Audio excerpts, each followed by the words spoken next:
Hello, everyone. Oh, apologies in advance for probably the roughest games you're gonna see in a while. I've never played Iyslander before, and yet that's what we're trying to tackle here. Um, really all spurred. Hey, stream time. What's up, a fairy? Really all spurred on by the fact that we had the lovely Brian Lorenz on the channel earlier today. Teammate of mine, very nice, humble dude who just happened to get top 4 at nationals as well.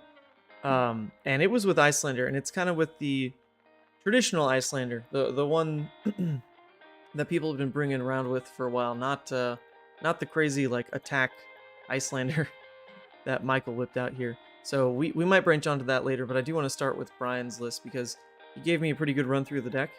And on this lovely website, Fabberry, he actually has a bunch of the matchups preset.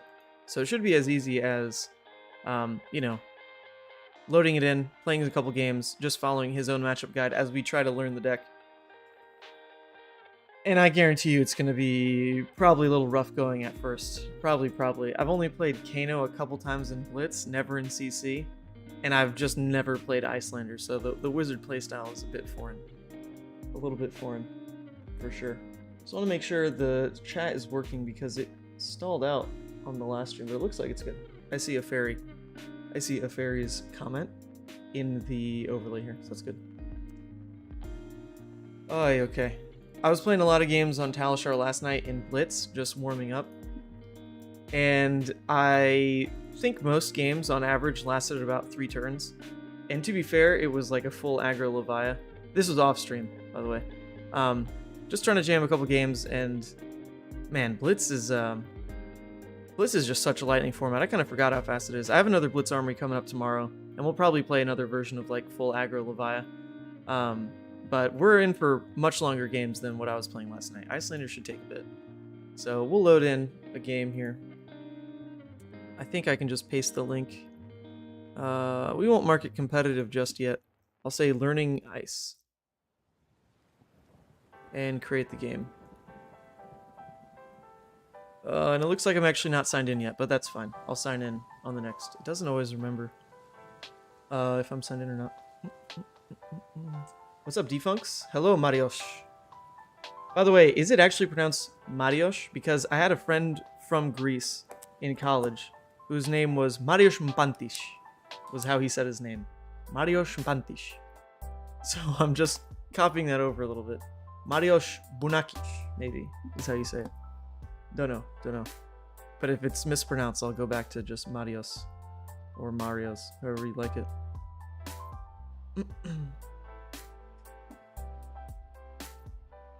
And he was from Athens. Greece. Not like Macedonia or anything. Had a couple friends from northern Macedonia, though. They were cool. Now, without the H in the end. Marios. Okay, so no sh. Cool. Let's get bad publicity, but I like it for what it is. Yeah, I mean, it's not like the games weren't fun. They're just very fast. Like, you know, I love Levia, and I love the turn cycles with Levia, but man, I kind of forgot that in playing Blitz, you have to really enjoy, like, the 3 turns you get. Because you can't really bank on much more than that. To be fair, this is like a full aggro Levia build. It's what I won an armory with last weekend. We're going to run this again tomorrow at an armory, so we might get a couple games in with it for fun, just to show it off. But it's actually remarkably similar to Vasilis, the top 4 Nats deck. I mean, aggro Levia is aggro Levia. You just run like the non-blocks and that's it. But the one tweak I made based on his list was adding Rouse the Ancients as a blue base. And then I also added Wrecker Romp's yellow then to help supplement the Rouse triggers. Because normally with a Rouse hand, it's a 4-card hand where you go pitch blue for Rouse, reveal a 6 and a 7. And then if that 7 is Wrecker, of course, that's a resource card. So then you can normally pitch the Wrecker for whatever else you revealed, like a Hungering or Pulping, whatever it was. So I actually quite like that as a 4-card hand. It's come up a couple times. Man, no one wants to play against Iyslander. I shouldn't have put Iyslander in the title. Look at this. No one's down for it. But we'll get the matchup eventually. But yeah. Blitz is just so fast. So fast. And it doesn't help that the local armory that I've been driving to is like it's like 8 players and 4 or 5 of them play Dromai. And Levia just rolls that matchup in Blitz specifically. Shamir, oh yes, it's time. Oh, Shamir. Do you play Iyslander? You might need to help me out on this one. Okay, literally no one is joining this lobby. I'm gonna go ahead and log in since I forgot. And we'll just not name the lobby. Oh look, that's my old lobby. That's bugged out. Paste. Is the music? I think it's a touch too loud. Go down, click. Alright, there we go. Oh man, look how fast that was. I didn't name the lobby, and we immediately got an opponent. Hi. Alright, let's not mess this up, because quite literally in the video with Brian, the reason he brought Iyslander, or so he told us, was because he wanted to beat Oldhim. He said the Oldhim matchup is so insanely good for Iyslander, it basically informed his entire decision behind taking the deck, so we'll go for it. I'm sure the Oldhims try to play pretty aggro into you as the Iyslander player, so we got to be ready for that at least. But his secret tech in the Oldhim matchup were these sigils, actually. This is, I think he's the only one who's actually been running this, at least so he said in the video we put up. But he takes the sigils in because all he needs to do is survive for the kill turn against Oldhim. And these just help you get there. So we'll try it. It's also nice that I didn't have to choose whether I go first or second. I'm pretty sure you go first in like every matchup though. Pretty sure. Recently I've been teaching MTG players Fab. Uh-oh, is this fused? Is it fused? No, I don't see the dominate tag. Oh my god, but these cards don't block. Woo! Calm down, Iyslander. What's with these non-blocks? Shoo. Alright, it's okay. We'll, like, you know, sigil's effectively a block here. This is a lot of damage. Turn 0. We'll go ahead there. Recently I've been teaching MTG players Fab. Blitz has been great for them. The no sideboard and shorter games are much more approachable. Oh, for sure. For sure. There's actually, I'll go ahead and unhide that. You see that Clash format button? I need to get on that. Ideally, I dropped the like release video for it this weekend. I'm not entirely sure if I'll have time to, but there is a more new player friendly format that Team Covenant and I are trying to set up a gauntlet for, and we have 8 people that are ready to play. I just need to actually go ahead and make the gauntlet video announcement. Okay. In terms of setting up an arsenal, I mean, the first thing we do, we're always playing out the Amulet of Ice here. I don't think that's a question. We can probably also just go ahead and drop the Energy Potion and Waning Moon and arsenal the... Probably arsenal the... I don't feel like Channel does much unless it is like a Zealous turn or something. But we'll go ahead. Drop the E-Pot because it's not like we're doing much else with our action point. Dropping the Channel Lake doesn't... maybe it would have been better actually. Drop the Channel Lake, just set the Energy Potion Arsenal. I don't know. This is why we learn. This is why we play and we learn. I don't think putting Channel Lake in Arsenal is valuable enough. I'd actually rather keep that in the deck as a 3-block later in the game. Cool. I pinged him for some damage, and we'll toss Winter's Bite in Arsenal, just because it'll at least be free to cycle out. Sigil is nicer in Iyslander. I think their fates are better, but testing will tell. This list could use one less Amulet of Ice too, says Brandon. Ooh, Heart of Ice. Oh man, that's the tech. Well, this is going to make me think a lot more than I was ready for. Uh-oh. I think we go ahead and play the Winter's Bite because it was free, so we can layer that on just to cycle it out. And we can also just layer on the Sigil so we don't have to pay for that either. Interesting. I mean, these are 3 blocks. Maybe we don't really need to play the Winter's Bite here. But if I do, then I can go ahead and toss the Oasis in Arsenal. Because I'm just going to use these for blocking. So I think we'll go ahead, play that, play this. Block with those, toss Oasis. Yikes, man, salt? What are you saying, Shamir? Why? What happened? You didn't see the saltiness yet. That'll come later, probably. When I end up with like a horrible record with this deck. Oh, speaking of, let me reset all of these. Amulet doesn't block and can feel really bad when you need to block. Yeah, that definitely came up. We definitely saw that, didn't we? Wins 0. What is the premise of your Clash format with Team Covenant? So I need to do like the final pass of what we're planning on. For the reveal video this weekend, but ideally it's a thematic young hero format. You exit that opening end. Oh yeah, I mean, woo! Wait, Lord, hey, this is fine. I mean, we lost some HP, but I mean, I can't be too mad that at least the CNC didn't line up.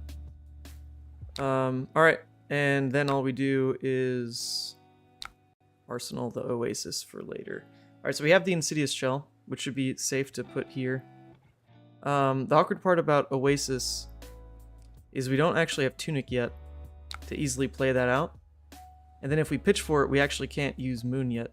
So that's, you know, questionably not where I should have put that. But to be fair, our hand was forced with that Heart of Ice. So in that case, we might just want to keep this 2-card hand, which definitely seems weak. But he did just swing for 7. So I guess we don't hate that. We'll just save the Tunic turn. Cool. Also, no reason to play Sigil there, but whatever. I did it. Alright. Nice. Why are you on this version instead of the Hamilton version? Because this is my teammate's Brian. My teammate Brian played this to top 4 at Nats. And, I mean, I've obviously talked to him a lot, and we just put out a video together. So, in learning Iyslander, I would feel more comfortable in the list that he's personally given advice for. I haven't talked to Michael about his list, other than telling him congrats on the win. Jesus, okay. Clash format with Team Covenant. The entire premise there is to try to, I guess, build a format that is more thematically young hero-centric. Oh man, if he Hearts of Ice every turn, this is actually very awkward to play out. That's for sure. That's for sure. Also, I guess if we even want to sync below, we'd have to Tunic now to then play the sync without pitching for it. But if we pitch for the sync, we're also then pitching for the Oasis, and we'll probably do that just so that we can then Arsenal Insidious Shield block here. So I think that's fine, actually. I think that's fine. Premise is to build a format that is more thematically young hero-centric, where right now in Blitz, sure, you're playing young heroes, but what's the theme there? Nothing to really do with them being young. They're just at half health. He didn't fuse it, but we can go ahead with our plan here. We don't hate that. We'd overblock by 1, though. But I think that's fine. We'll just save the life. Block here, play these out. Sure. We're targeting this, and then we'll also go ahead and sync. No need to sync that. Cool. Yeah, so Blitz right now is not very, it really doesn't have much to do with the fact that your hero is young, it's just half-life, right? But ideally in something like this proposed Clash format that Team Covenant was interested in pursuing, that I'll be hosting an event for, what if you actually start adding something like, yeah, Fab Chili even said, partisan format, rares and commons allowed, but also things like specializations still legal, mentors still legal. Ooh, okay. So this is probably what we want to end up putting back in Arsenal. Just start loading the Frost X so we can play out the Insidious Chill now. And go ahead and pitch the Polar Blast to do it, since it's the lowest block in this hand. We'll just do that. Yeah, so, oh my god. It's playing a new deck is... It's a lot harder to commentate anything else than thinking through the gameplay. But we'll get there. We'll get there. Yeah, mechanical examples of the young and all that. Yeah, so ideally the format right now would work where it's a true young hero feel, where you have still the young hero itself, so half life compared to Blitz, or compared to CC. Commons and rares allowed, with up to 3 Majestics allowed across the weapons, equipment, mentors, or hero specializations like card pool, right? We can go ahead and block with these. Just save the HP, I guess. So in that, you don't get to just load your deck with legendaries. You don't get to just load your deck with all the good stuff. You definitely still have some good cards you can put in, but you're on your way. You're on your way to being a full-powered hero. You are not a full-powered hero yet. And what I'm finding trouble now is to beat Iyslander Blitz. Okay, hold on. We'll get to that. So yeah, we haven't actually like tested the idea at all. But that's why we have like these 8 content creators who want to join for this test run of the format. And that should be starting. Honestly, it'll probably happen after Worlds because I can't get everyone on board to really commit time now. But it is something that people behind the scenes are starting to deck build for, which is cool. I just need to go ahead and make like the announcement video. I guess I definitely want to play this out. I can go ahead and Tunic for Oasis. Sync. Then what do I do with Freezing Point? Yeah, so I guess I block with Freezing Point, just set the Sync below an Arsenal. Okay, so I can go ahead and play this out, I think. I think all that's fine. Since he didn't heart, you know, I'm pretty free to do this at least. We're gonna block here. Then we will gain this. I'm pretty sure the entire game plan in Oldhim is to just survive. I'm pretty sure. Just build up everything you need to, and then kill him by sweeping his hand. I'm pretty sure. Not like these hands have really felt like I can do much with them aggressively. But I don't know. I'm not the Iyslander pro. But, you know, hands like this, you know, is it ever worth it to try to keep this 2-card hand to throw 6 Arcane? I just don't know. Ban Stubby and Crossstrap? Yeah, that's one of the things that is holding back the announcement, is we haven't agreed on a ban list yet. Or if we just want to use, like, the preset ban list. Alright, well, there's nothing I can do into Heart of Ice anyway. It is quite annoying on that Sync below. I didn't think about that. But that is annoying for the Sync below.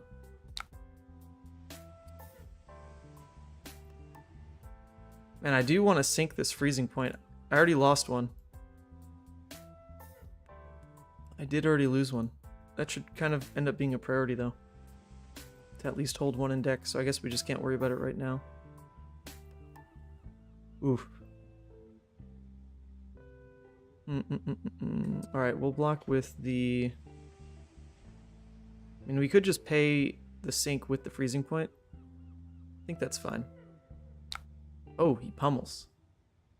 He pummels, eh? I'm gonna go ahead and pay this way. Because we have room to pitch it here. We might not have room to do anything but block with our last Freezing Point that we do see. What other card do we want to preserve? We can go ahead and preserve... Do I care about preserving any of these? Probably not, honestly. Probably not. He's not going to end up arsenaling that card. Oh, man. I don't know. I don't know what's worth sinking. Right next to this, though, a blue would be nice, so I guess we'll put the blue ice next to it. We're going to take 5. I'm not even sure we're going to survive, though. I don't even think we're going to survive. We can get rid of the card here. Sledge. Yeah, we're just going to toss those. Save the life. Well, this is a little terrifying. We've only seen one Frost X yet, so I don't think we can really look to force any aggressive play until that happens. And looking to Coronet isn't huge when he has Sledge. He can always use his 3 cards for at least 6. He's going to play his own channel, that's fine. Still want to chip in some damage where you can. Now that you've got some chills out, look to play an Aether Ice Vein to pivot tempo a bit. Okay. That one was a blue, and he's got AB3. So the next yellow or red, I will look for that. Because I think all we've seen so far was... This one would have done it, but we didn't see it before we had 2 shills out. But that's what we'll look for now, for sure. Other issue here is we can't freely just drop an amulet pass. Because we'd have to pay for it. Save the life. Oof. Alright, so I guess we will go ahead for the... Oh no, because even Coronet would cost 4. It's a little gross. It's a little gross. Yeah, prioritize the red. Yep. Well, if we're looking to set up our way to actually win this game, it probably is to just play out the amulet right now. 1 E-pot. Actually, I don't know what's more important. Trigger, trigger, trigger would clear 1, 2, 3, 4, 5, 6. So 3 triggers clears 2 cards for sure. I think 1 more amulet is more important than the E-pot. Sure. I want to do that because I actually don't want to keep the non-block in hand either. I think it's worth it. Could be wrong. Alright, Aether Ice Vein.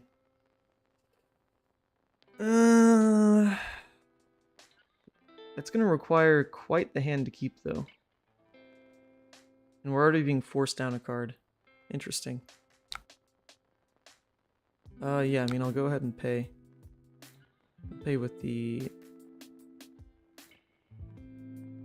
this, I guess. So if we actually want to launch this red Aether, we can't block anything else he does here. Which seems terrifyingly wrong. Waning Moon? I can't Waning Moon. He's got Channel up. Yeah. Alright, this is only our first game, alright? Only our first game. It's a little terrifying. We're getting all these things in play. We're missing Frost Hex. So we actually need to slow the game down, but holy moly. It is tough. So I think maybe even keeping the red Aether Ice Vein in Arsenal is more important than anything else here. We don't get to play it out. We don't get to play it out at instant speed, though, is the issue. So maybe blue in Arsenal is better. But he's definitely gonna just Arcane Barrier into it. Interesting.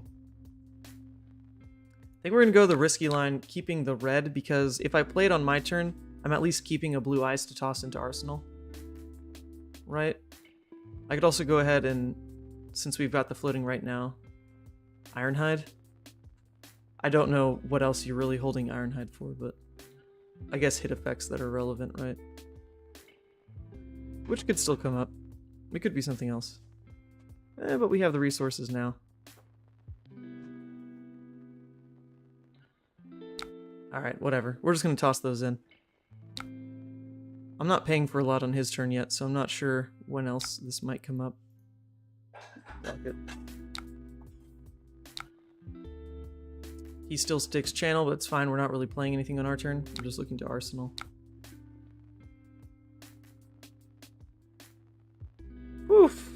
Alright, ideally, somehow he has like a brick hand. And we are able to keep... Okay, this is... Alright, well, I drew the hand faster than I could say it, but this is kind of exactly what I was about to say, is the ability to fuse with the Frost Hex, Arsenal the Frost Hex. So, if we can just keep that kind of hand without getting hit by too much pressure... Oh, I guess Terra Sunder is one of those cards that Ironhide would have been good against. I mean, not really. It would still hit me. It would still definitely hit me. Yeesh.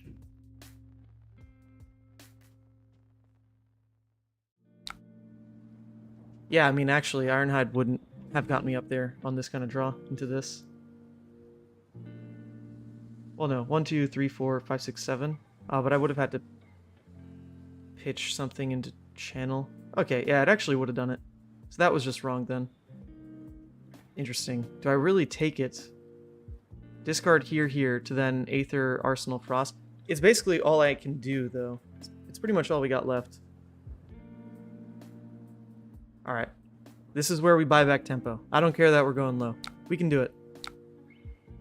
Discard, discard. I'd like to keep Ironhide. Yep. Don't we know it now? Alright. Pitch, fuse. Okay, so there's Insidious on the stack. We need to keep the double amulets for the actual kill turn. We know we're setting up a Frost Hex on his next turn, which is nice because Channel's now gone. And we can do it in response to Heart if he goes that route. So, no need to put the amulets on the stack anyway. We'll just see what he does on the Insidious. Right? That's gotta be the right way to do it. Whenever I'm playing Levia into an Iyslander and they put Amulet on the stack on the Insidious triggers, it's wonderful. It is so much free information. Absolutely love it. So I'm not going to do that, because that just can't be right. See how they respond to Insidious, and then decide.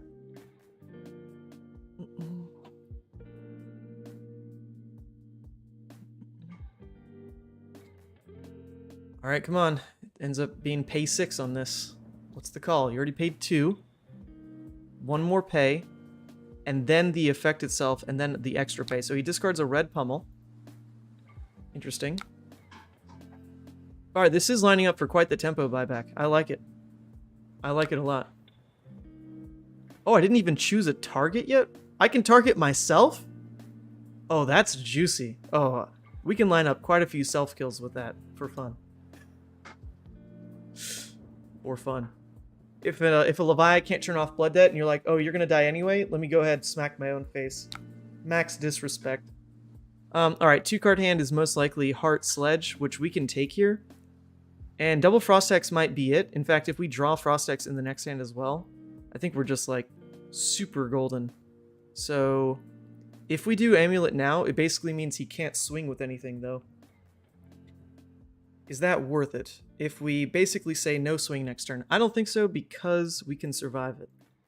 So we'll go ahead. Arsenal.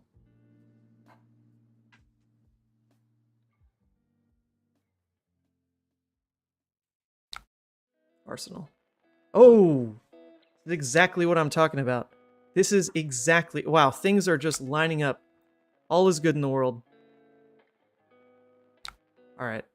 And then we can go ahead Oasis. Target Sledge. We can go ahead, play out the Frost Hex as well, I guess. Does it matter if I play it out now? There's nothing he can pay into, right? Alright, whatever. We'll just show our whole hand. We'll play it out anyway. Sure. Do we just win next turn? Is that what happens in this situation? We're about to get our third Frost Hex. If we hold this freezing point, does that do it? Is that like what we're waiting for? That would make us need a lot of blues on this next hand though. But like that should do it, right? If we just hold the freezing point with Storm Striders. He doesn't have Arsenal to even crown. That's gotta be game over.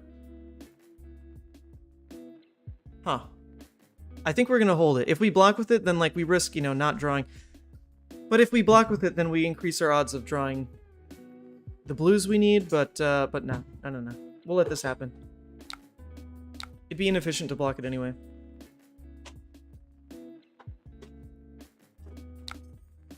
Alright. I think we win next turn. I'm not aware of like, oh, this is so good. There's the blues we needed. Ugh, we're super set up for Ice Eternal. Ice Eternal. Is that how you kill them? I thought you could do it with Freezing Point. Or do we need to do Ice Eternal and Arsenal into Freezing Point off Storm Striders? Is that the combo?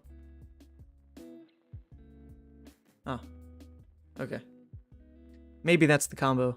Well, in that case, we should have protected life by blocking with this, because we can't afford to hold it another turn. But we can put the Ice Eternal in Arsenal now. So that worked out. So I think we'll go ahead, do this. We'll go ahead, do that. We'll look to play out Amulet on our turn, and Arsenal Ice Eternal, so we can block with Freezing Point. I guess, is how this is going to work. Ice Eternal should be enough? Okay, so then we block like this, and we can't die to pummel here, right? Or can we? I guess we throw this as well. We take, you know, potential 5 to pummel. Puts us at 2. He can't double pummel. So we should be okay. I think this has to be it. It has to be.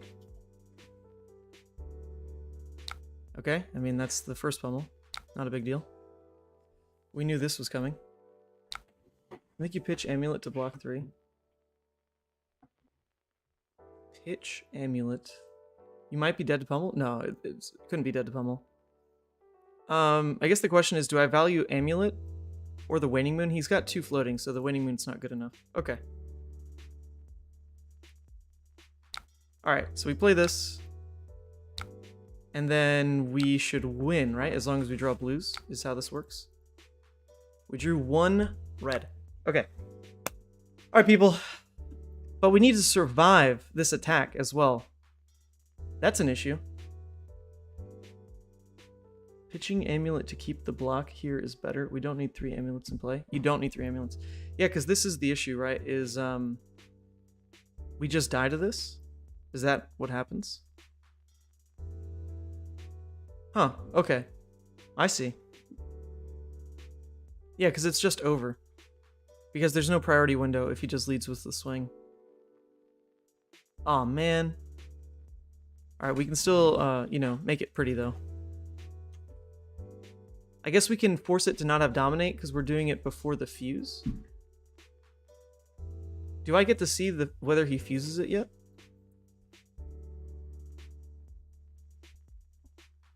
I don't... Is it fused? It doesn't show if it's fused yet. Oh, it's not fused. Oh, it's not. Okay. Okay, it's not. Alright, it's not fused. Okay, so we're not dead. But, like, you know, this does demand a lot from our hand. They haven't fused. Well, then how do we actually win? Mildly confusing.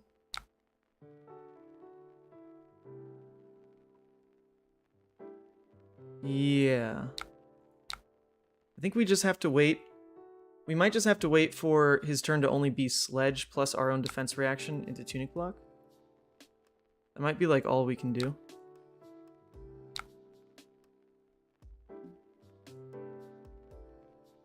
And then we live at 1. Is how we would survive. I don't know if that'll come up. Not quite sure if that'll come up. Alright, or if he pays into Heart of Ice. We don't know. Pray they mess up. Yeah, if he pays into Art of Ice, right? Alright, nope.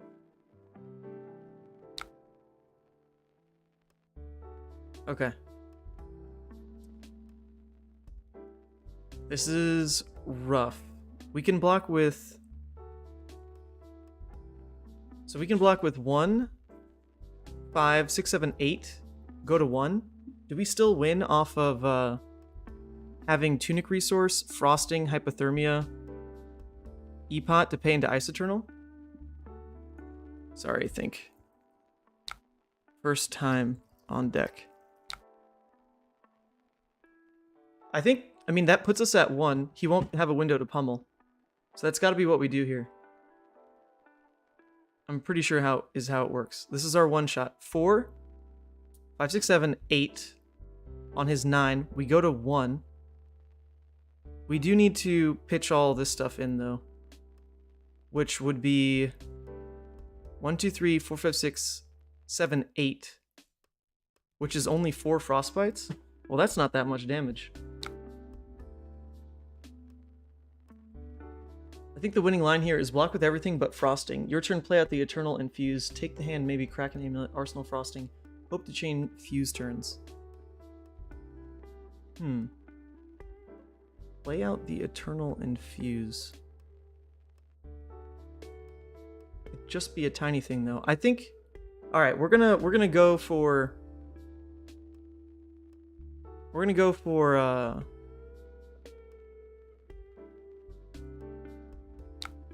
We're gonna go for this, though. That puts me at 1. Then we have to Arsenal another. Oh, but we don't have another in Arsenal. Alright, so then this is probably wrong already. Oh, God. Yeah, this is gonna be the end then. So then maybe we just don't go for it. I don't know why I spent the tunic then. Nothing to do on that tunic. Is that really what we have to pray for? Alright, fine. Fine. I won't do that. We'll just full block. But then he might pummel. Oh, it's terrifying.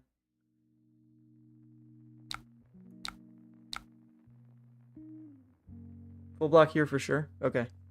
If he pummels, we survive. Do we really try to keep one? But then that's super greedy if it is a pummel. Alright, we'll just have to do this. Alright, if it's not a pummel, we'll go ahead and just protect the extra 1 HP.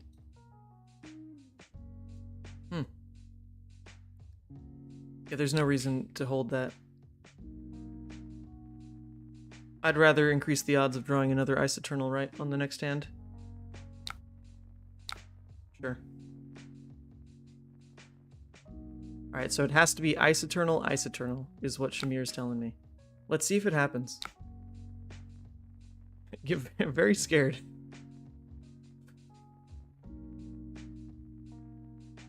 Oh, alright, there's an Ice Eternal, but we drew a red. I'm pretty sure... this is going to be an issue.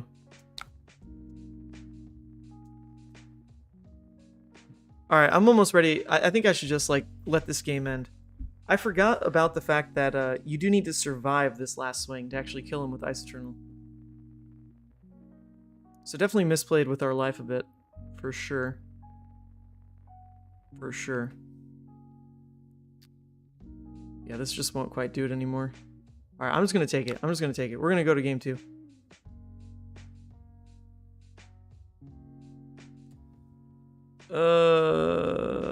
Or...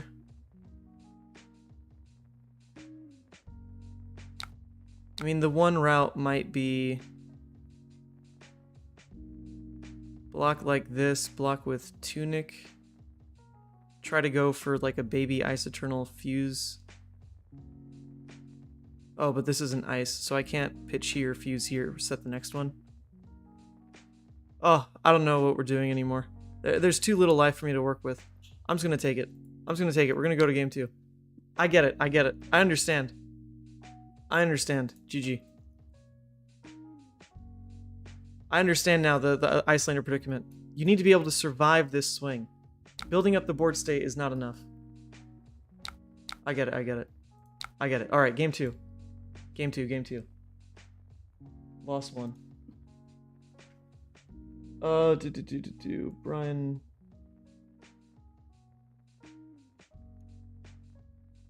Say out. Oops. Out. First time on Iyslander. Let me make sure that's here. First time on ice. Yeah, definitely underestimated that you do need to survive the last swing. Okay. I'll try again. Playing Iyslander? Yes, for the first time. For the first time, I would like to experiment with Iyslander. Mostly because, you know, learning how the opponent's decks play is just always relevant. Can you use the E-Pot to play Eternals, make him discard his hand, then try to get him on his turn? Oh yeah, that's true, because E-Pot would be 2 resources, which allows for even just 1, but the fuse trigger is all we'd need to wipe his hand with Insidious, and then reset the new Ice Eternal. Then that's the same issue, which is I just don't get a window to respond. So I think my main problem was just I misplayed with my life too much, which is now why Brian's inclusion of Sigil makes sense. I get it. It quite literally is just survive that last swing and kill them. Okay. So that's what we'll go for in the next games. 2/3 Frost Hex, 2 Insidious Chill, 1/2 Amulet, plus 1 E-Pot. Losing life to deploy more than 1 probably won't help you. Okay, yep. So, like you guys pointed out, the 3rd Amulet did nothing. Which is, I mean, that was 3 life difference. And then that was eventually game. So, exactly those kind of plays are what we need to stop doing. Alright. Alright, we'll click Oldhim again. I understand. I understand. We will try not to lose. Alright, and also to note, I didn't even check the sideboard, but the 3 yellow Aether Ice Veins are just gone. Probably makes sense. So then that means when we look for a window to potentially swing, the only thing that's going to trigger the fuse really would be the reds. Okay, cool. Cool. Let's do it. Yeah, I mean, I don't think I'll really be playing Iyslander. I'm way too far behind to get to where other people are with this hero, but I do want to at least play her to understand her better. She's a matchup I don't sweat too much, like as a Levia player. Even as a 5 player, I just like jam more belittles and the game felt really easy, but to just know the heroes... Ooh. Oh, this has got to be good. This is what you look for, right? Yeah, this is sick. We even get to play out the Sigil. In terms of playing something out on his turn, there's probably no difference between Frost-Hex and Sidious, but Frost-Hex from Arsenal might be a bit more tilting for him, because there's nothing he can do about it. So he's going to see Insidious and be like, alright. But then we slap him with Frost-Hex. Ooh, that's rough though. Where's our another blue? Come on, dude. Do I sink into another blue? Is that likely? And we're definitely going to try it. We definitely are going to try to sink into another blue here.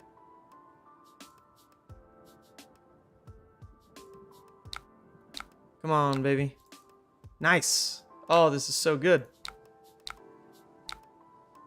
Cool. You only need 1 counter on any chills in play for your kill turn. That's super true. That's another great point. Thank you.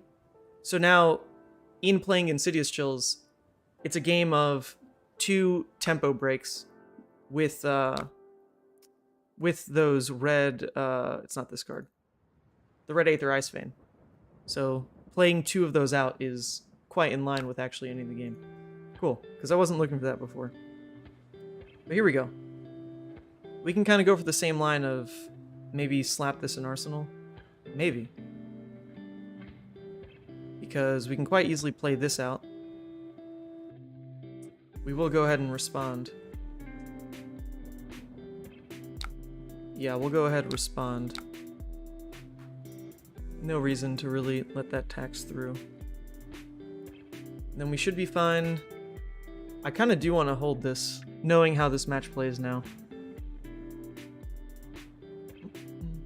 This is a much better start than last time. Yeah, response. Oh, he said okay. Wait, maybe this isn't... I kind of assumed it was the same player as last game, but maybe not. Last player made no comments like that. Yeah, much better start than last time. This is great. We've already got double frost. We're gonna have Amulet and a chill out, and probably set up 1 Aether Ice Vein to already tempo swing here, which will be nice.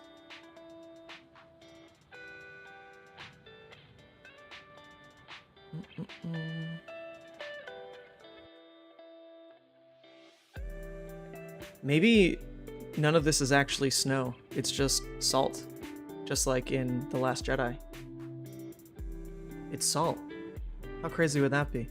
No, I guess it does say Essence of Ice. It can't be salt. Can't be salt.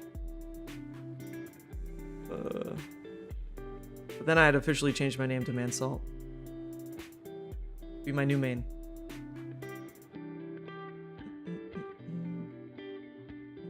Alright, this guy seems not happy with this interaction of me being able to respond with an instant. Maybe that Frostbite even messed him up, son. Alright, if this is all he's doing, I'm pretty happy to just block with the freezing. Arsenal Aether has got to be right. He's looking to swing 1 more time, so I guess we don't have to block with freezing yet, but we do want to block with it. But we'll just wait. Because unless he just messes up his pitch count, like, he should have another swing. So we'll just take that. Yep, okay. Cool. So we did leak 8 damage. Essence of Salt is my new favorite rules text. Alright, is it really... Okay, so I do need to squeak some damage, so I do think this in Arsenal has to be better than blocking with it here. It's 3 life, but it does go above his AB, and we already have a chill out. So I think that is worth it. It must be. Just play this. I mean, the difference is, blocking with this meant we could at least throw Amulet into Arsenal to give him a Frostbite on his turn. So that'd be the difference in blocking or not. But I'm keen to hold it and see what happens. We even have Tunic Oasis, which is nice. And we can, I guess, yeah, it'll just be Aether hit, Fuse Frosting, Toss Frosting in Arsenal. That's pretty weak, considering this is a 3 block. So I don't love that. You like keeping the Ice Vein? Chill. Nice. We got it. Okay. He starts with Heart of Ice. Well, the annoying part now with Oasis is obviously if I target Sledge, he just won't use Sledge. That's annoying. Holding it doesn't do me much good though, because I am trying to play the Aether Ice Vein. Yeah, so maybe I just don't even play the Aether Ice Vein with this hand. And we can go ahead and just use the Frosting to Oasis. Yeah, I don't think it's relevant enough to toss Frosting in Arsenal. So we'll go ahead and throw the Sigil on the stack. And that'll be it. Yeah. We'll wait on Aether. We might even end up with like one more Insidious Chill or something. Probably not, but it could happen. He chose Go again.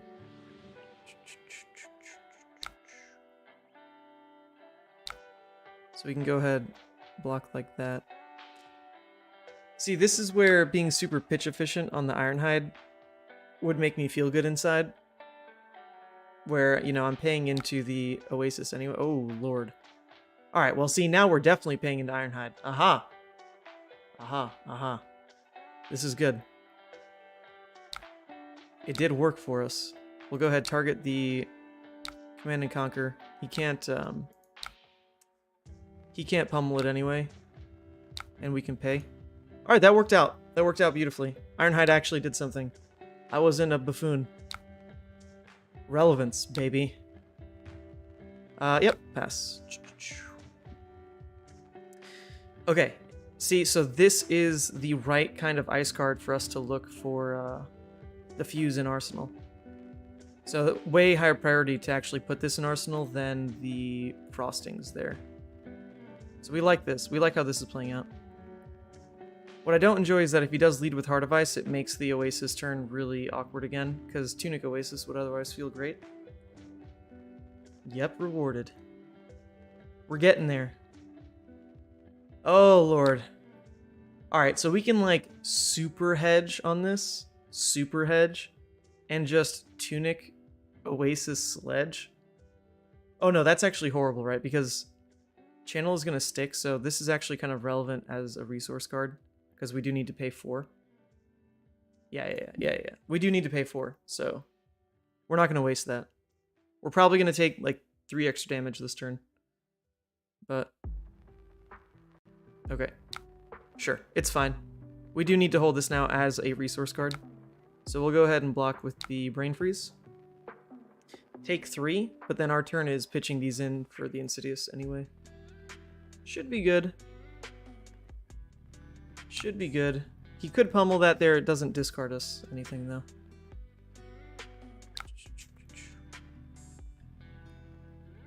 Alright, now we can go ahead and play this out. Fuse. We're going to pitch that Oasis. Alright, hold up a second. There should not be a delay, but there probably is like a natural like 10-second delay or something. So I apologize. I am saying those things to myself, Shamir. I'm channeling your energy before you're even saying it, so that's at least working somewhat. You're here so much, I'm finally learning how to be a good player.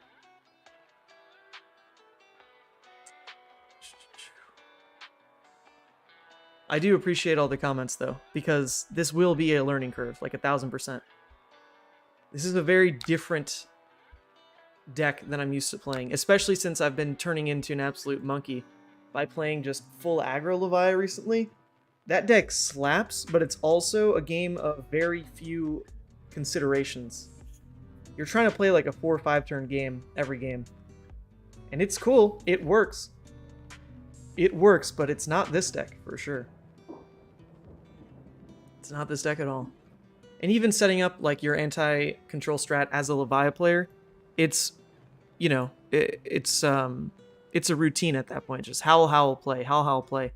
The windows that an Iyslander game is going to bring up are not something a Levia player flexes very often. So that's why we take the time. We take the time, we learn. Talshar has actually been great in general in just reminding me where priority phases are. That's always... Okay, let's see. What even happened? It dealt 1 damage, so he blocked it with Crown plus AB3. He discarded a CNC, which is nice, so our Insidious Chill is going to be chillin'. We can go ahead and arsenal this. These might be double ice for him to sledge keep channel up. Could be it. But we're looking very set, right? Like, we're pretty much almost at the win. We're pretty much almost at the win. Ideally, I think I play this Insidious Chill out. I play 1 more fused attack, be it Freezing Point or Ice Vein, trigger the chills, and then go for the kill turn after he's taken another bit of a poke. Alright, Winter's Bite, I mean, that's totally fine. I mean, we can just go ahead and respond with our own Insidious Chill. We'll have floating anyway.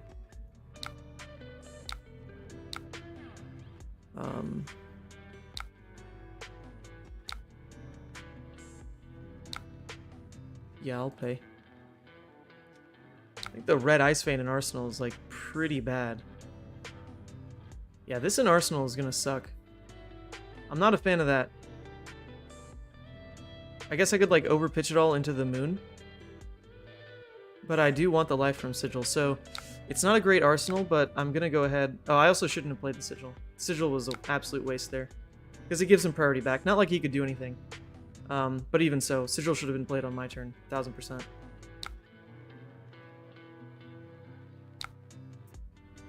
So yeah, I guess... Oh, you know what? We don't have to put this in Arsenal. I can go ahead and Tunic just to throw Aether Hell at him.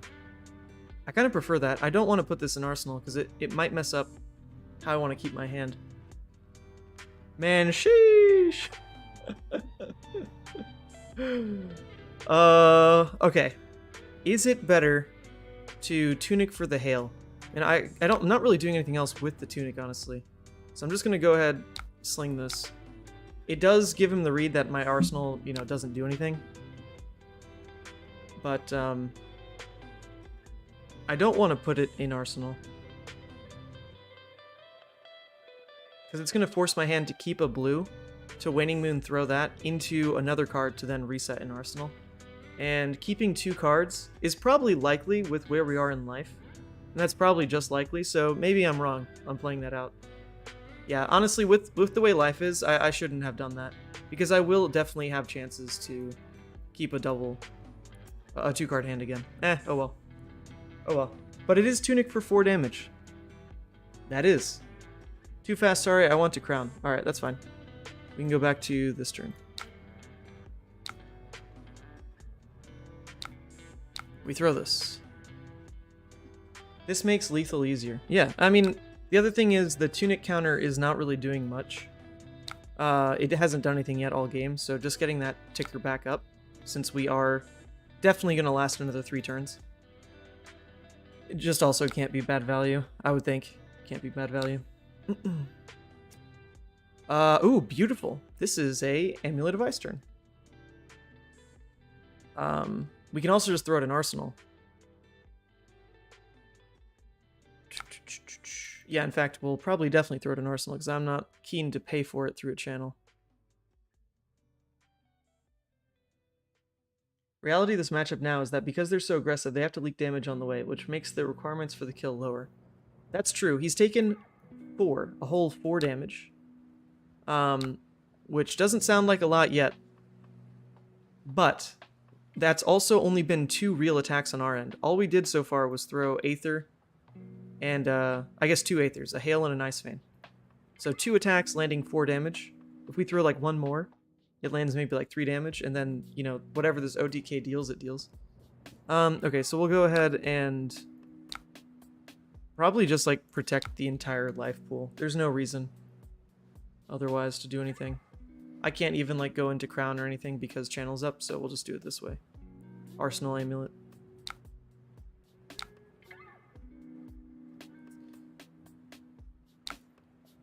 Sure. Okay, there's a Ice Eternal. There's also an E-Pot. So the choices with this hand, obviously, like E-Pot has to be... E-Pot is something I'm looking to play out for the lethal turn anyway. So we're definitely looking to play that out. We have the life buffer to kind of just make choices like that right now. So E-Pot's going to be our play most likely. If the channel's sticking, which so far it's likely, because he just needs one more ice to stick it. Then in that case, we're going to have to keep a blue to play E-Pot, so we might as well keep that same blue to play out our amulet on the same turn, and then Arsenal to Ice Eternal. So we're free to block with one card, which should be the Brain Freeze. I think. This game is won, don't waste your time. No. I'm not an Iyslander player. Did it stick? It will not stick. Oh, that's interesting. So since it won't stick, we can actually block with both of these cards now. That's quite nice. Oh, never mind. It has built-in Dominate. Alright, forget it. But we can at least... Oh no, Cornet is not a go again. So we can't really be card efficient with this then. I guess we can pitch it into Waning Moon. Sure. I mean, that'll be all we can do with it.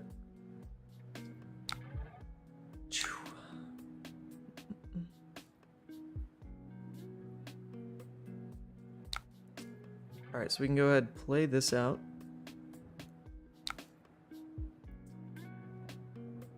Play this out. Arsenal the first Ice Eternal, and we can start to look for the kill, I'm pretty sure. Because we just need to chain like the multiple Ice Eternals. Especially if this one doesn't necessarily kill, our Insidious still is going to stick. Alright, just do this. There's actually an argument to just keep that card as well. Because it's a blue ice. And it is the kind of thing that Ice Eternal is always going to be. I mean, we just want the blue. Because this Waning Moon is not going to land. Yeah.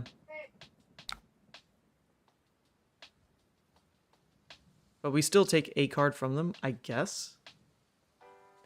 That's fine. And it actually does take their crown, which is interesting. Because crown would be an extra 4 prevention on their turn, so now they don't have it up. So all they really have is AB3. That's kind of cool. Double red hand is probably not going to be enough for us to want to play this. So this could just be an Aether Ice Vein turn. Which means we just... Oh, is it fused? Is it fused? It would say, right? It is not fused. Okay, so it's most likely a pummeled Oakenold. I mean, we're looking to keep these 3 if we really want to tempo out the Aether Ice Vein. Which is relevant because we do in fact want to do that. But if he pummels, we're going to lose a card. Then maybe we should just expect that and not give it to him.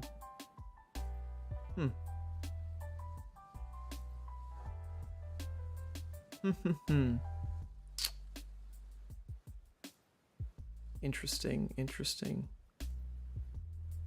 I really don't want to play greedy with this, but we do have the life. Or if I just say no blocks, and he pummels up to 11, I go to 13, I lose this, we still get the tempo Ice Vein off into most likely kill turn. That seems worth it. If he doesn't pummel, then I can just sink and save life. I think I'm fine to try that. Okay, looks like he doesn't have the pummel. So in that case, I should be fine to sink. Obviously, it's a big punish if he does have it here. But I'm not going to... I'm not going to sink anything, because this hand does what we want it to. Is it the pummel? Did he wait? Okay, he didn't have the pummel. Nice. Nice. Alright, so then on our turn, we just want to... Huge mistake for me. Shouldn't had crown. It's okay.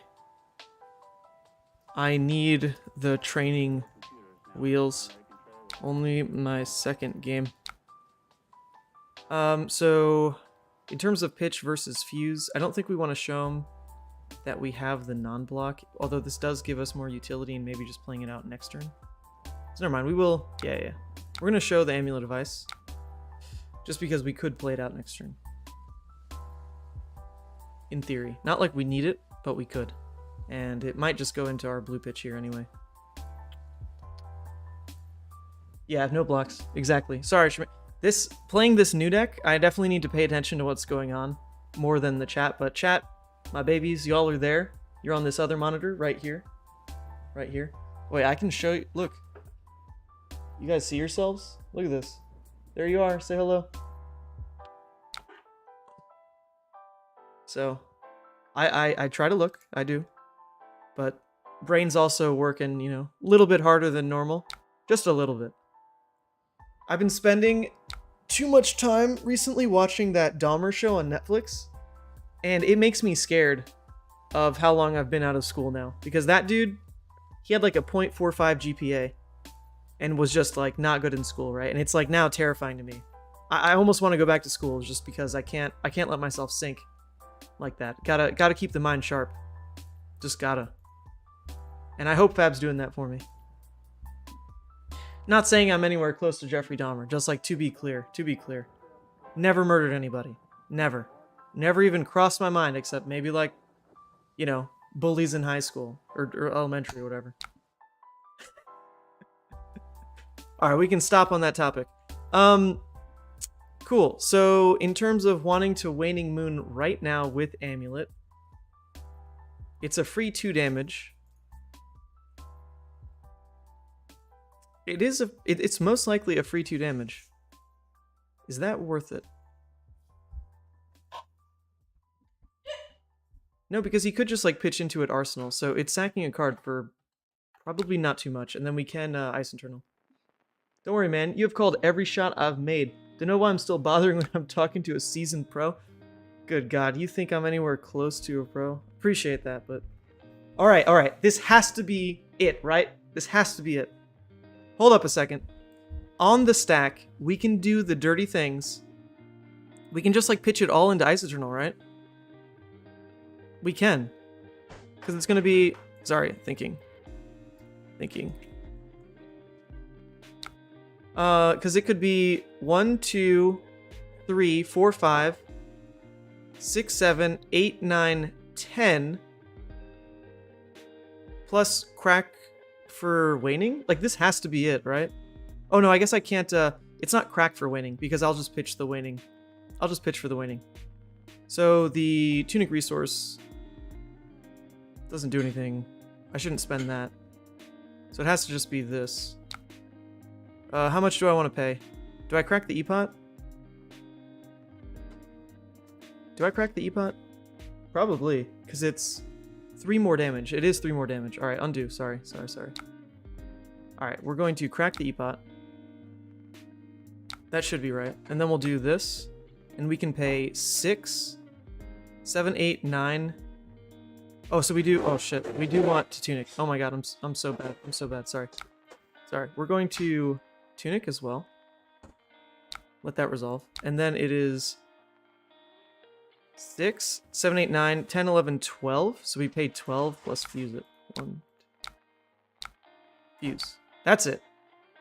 That should be it, right? That should be it. The Insidious won't do anything, but all that is going to land. And then we could even Waning Moon if we want.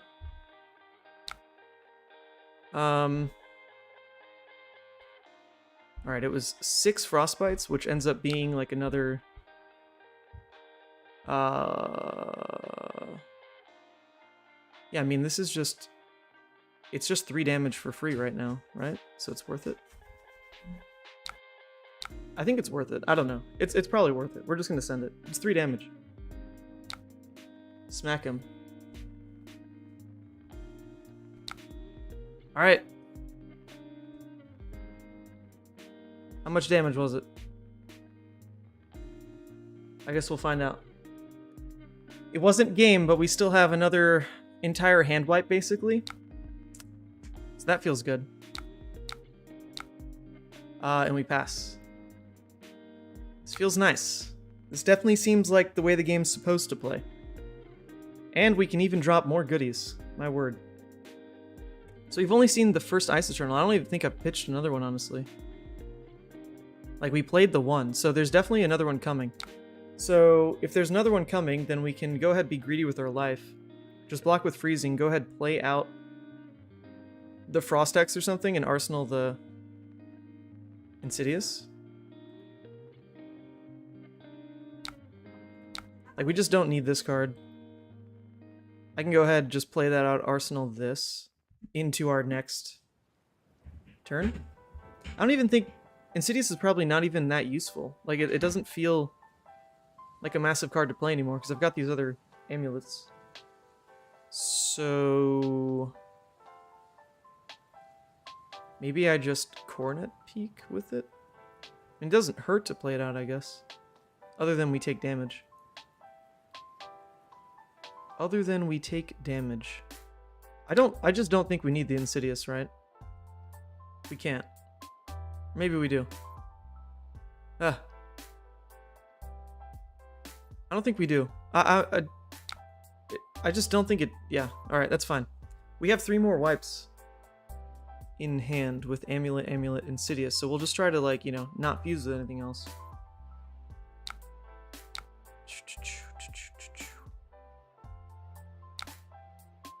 The freezing point is juicy? We still have 1 more. The freezing point is juicy. Interesting.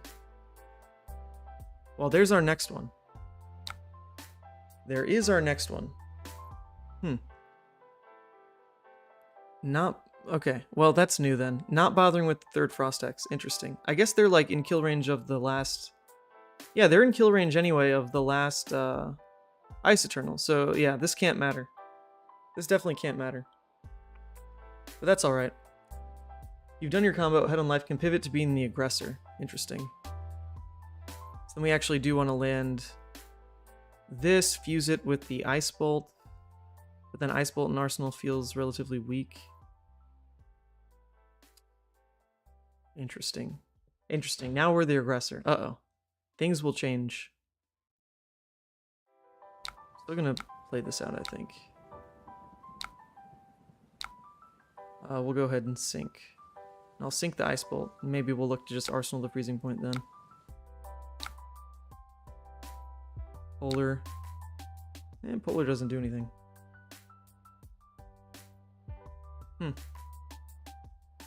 Yeah, it's also just 7 Arcane, for sure. So we're gonna prioritize that in Arsenal then.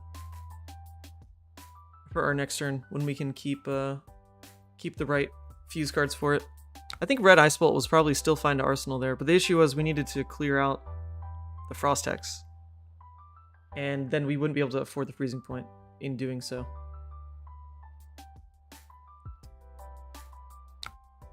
Alright, so it's either block 2 with Polar Blast or use it for 3 damage.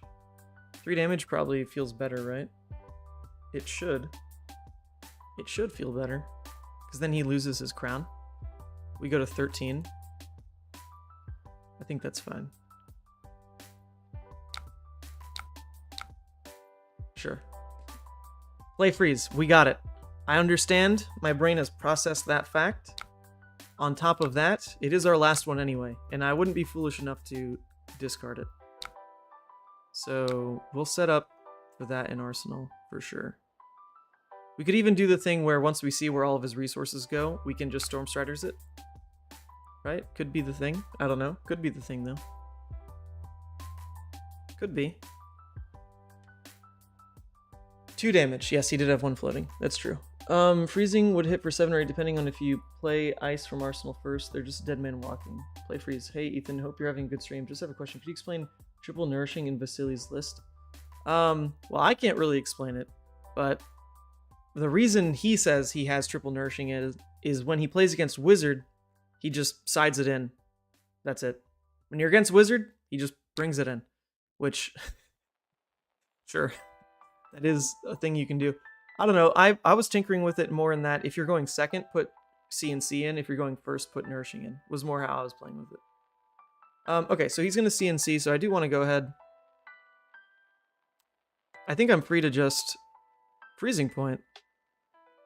Right? Plus, like, clear his hand on the fuse. And then Waning Moon on top. Is that good enough, or do I just, like, not win? I have no idea.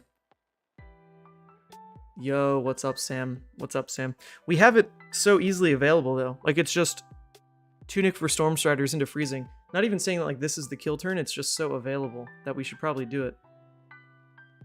So I think I will. We'll do that. Storm. Freezing. Pitch. Yeah, Strider's turn, right? We don't want to show him this, but that can be our next launch. So we can just show him Polar Blast, I guess. So he doesn't know how much reds we have in the deck. We'll let the Insidious resolve first and then decide on the Amulet, but we might Amulet this. We might. Thing is, though, it's pretty big that he has Crown up right here. That definitely hurts. That definitely hurts.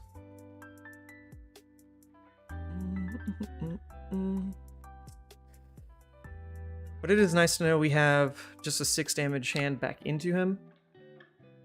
Alright, so he's going to respond with Crown. We'll let that resolve, and then we still need to see Insidious, and then we'll decide on Amulet. Alright. Let's check it. He's got 1 damage prevention in the air.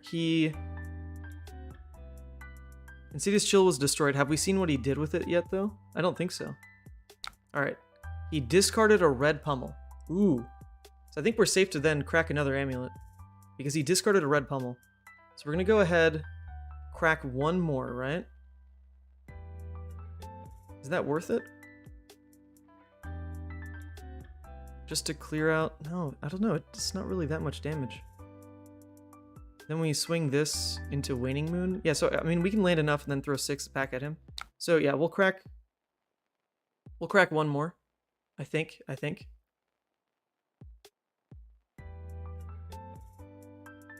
He just might be red heavy, I guess. Could always be what happens here. But even then, we at least take 2 resources out of him. Was just checking out Pokemon Meta stuff and saw you were live. Yes, thank you for tuning in, Sam. Miss you guys. Alright, then we'll let the Freezing Point hit.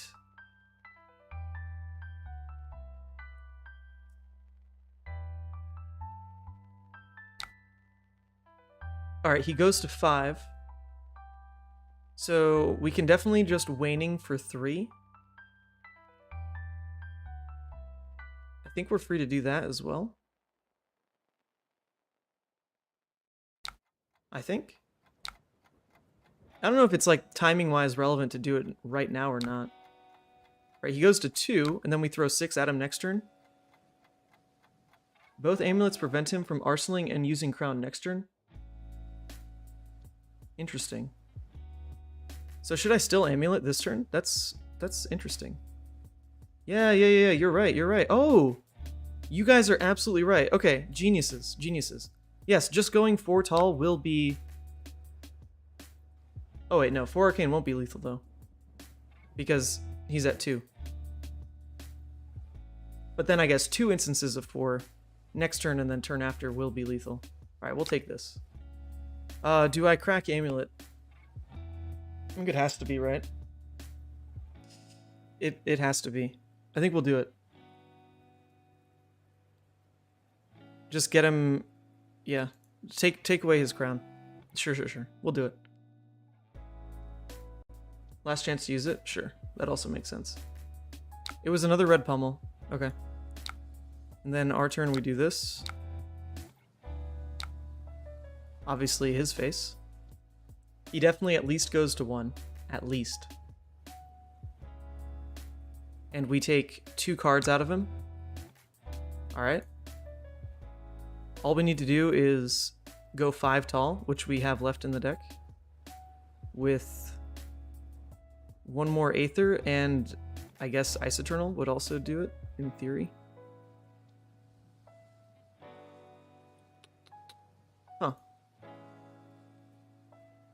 1, 2.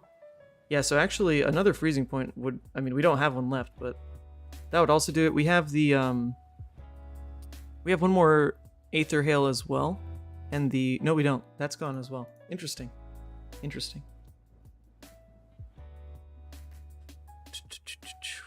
If we catch him on a double red hand, he can't do anything on his turn anyway, just Crown. Alright, let me catch up on everything that chat was saying, because you guys are a lot smarter than I with this matchup. Both amulets, okay, we read that. Forkin is lethal. That wasn't exactly true, but I wish it was. Maybe amulet to prevent Crown. Yep, we did that. I like second amulet. Good. I kind of like that, actually. Make them commit, possibly make this lethal, but it's a lot of damage to take. Okay, so he did pitch double red. So now we have Ice Eternal for not potential game, unfortunately, but we can set one in Arsenal, and that should feel pretty good, I would think.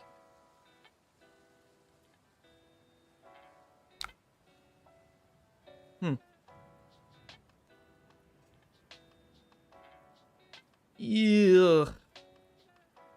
I mean, weak Coronet. It's kind of gross. It gets the Oasis out of our hand and sets the Ice Eternal. Red Iceman is lethal. Yellow too. Yeah, but we don't apparently run. We apparently don't run yellow in this matchup, actually. But we want to go ahead and get rid of this, and get rid of, I guess in theory, the channel, so that we might Ice Eternal into Ice Eternal. But that wouldn't be relevant because one should be death. So I guess we'll get rid of this one so that we at least have the ice card in hand. Let's do that. First, then Arsenal. Ice Eternal's game. Okay. Sorry. Undo. Alright. If that's what you're saying, we'll do that. Yeah, overpitch for Cornet. Yeah. It's just like if the first one doesn't kill them... The first one should just kill them, though, right? I would think so. We still need to do the thing where we don't just, like, lose to his open swing. Which is not super likely. We are at 7. It's not super likely. Okay. This definitely pays into Ice Eternal really well. We have Crown, we can block with Tunic. We shouldn't die. We should win. If he swings at all, like if he spends 4 resources on this, he is just dead. What does Iyslander lose to? Actually, talking to... Oh, yep, okay. Well, he just dies.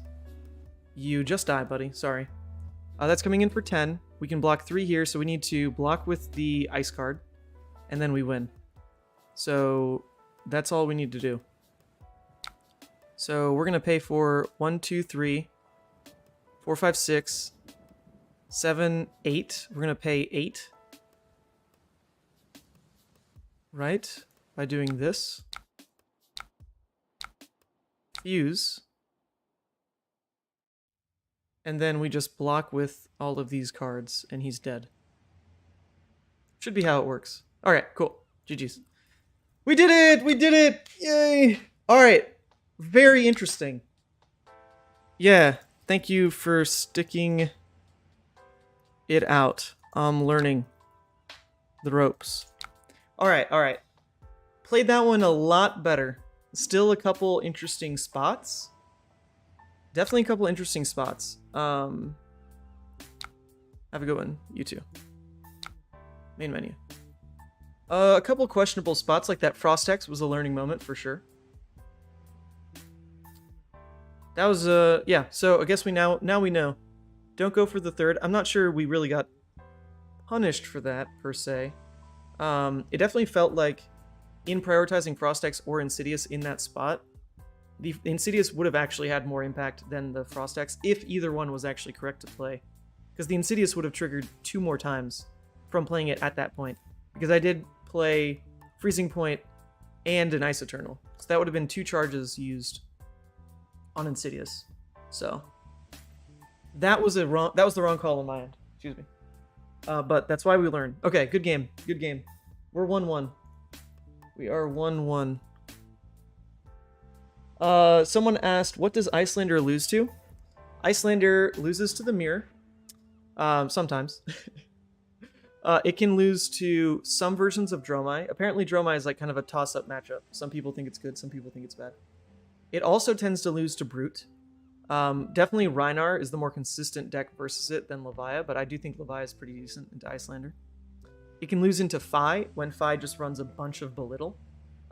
Like a Fi that runs yellow Belittles in the sideboard, they're basically red Belittles because the Shuko is going to even out the damage, and you're just searching for minnows, and you just kind of ignore their attacks.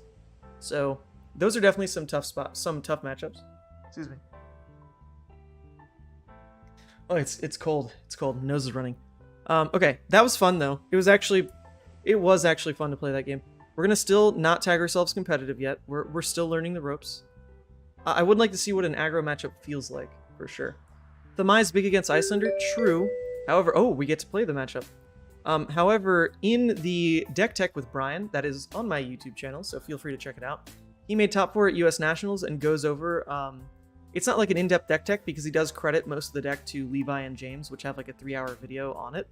But he goes over some of the thought processes in his card choice, and how he plays some matchups. So like Dromai in particular, he mentions that Metacarpus is pretty big in helping clear Themai, because you can actually use it on some of your blues from Arsenal. Like if you have Aether Icebane in Arsenal, they play Themai, you can respond with Aether Icebane, go ahead, pay Metacarpus into it, just clear it. Like if your lose condition is Themai, you have pretty decent play. Like Ice Bolt can do the same thing. He's got like the red Aethers to do it as well. So we're going to click the Dromai matchup. There's this lovely feature in February where you can actually save your matchups, and Brian went ahead and did that for us in the deck tech that we did on my channel. So in the Dromai matchup, we'll review the list a little bit. He takes out the Sigils, takes out the Sinks, the Oasis, the Epots, the Brain Freeze. Interesting. He did tell me that this is a matchup where every time he has a red, he wants to go face with it. So we will play that version of the game plan and see what happens. It is likely that going second is a tad better, because if I go first, I'm just letting them make Ash if I swing anything. But if I go first and just Arsenal, that's probably better. So I'll go first.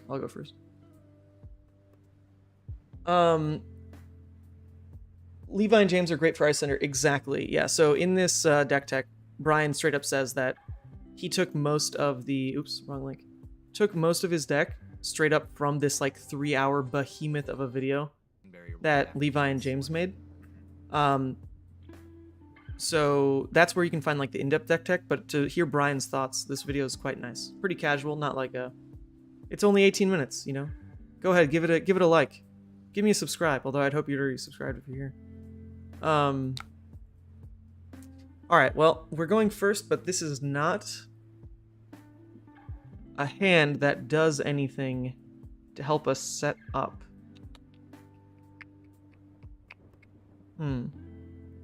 We shouldn't swing because it does make him Ash. So we just look for the best Arsenal target, which in theory is Cold Snap.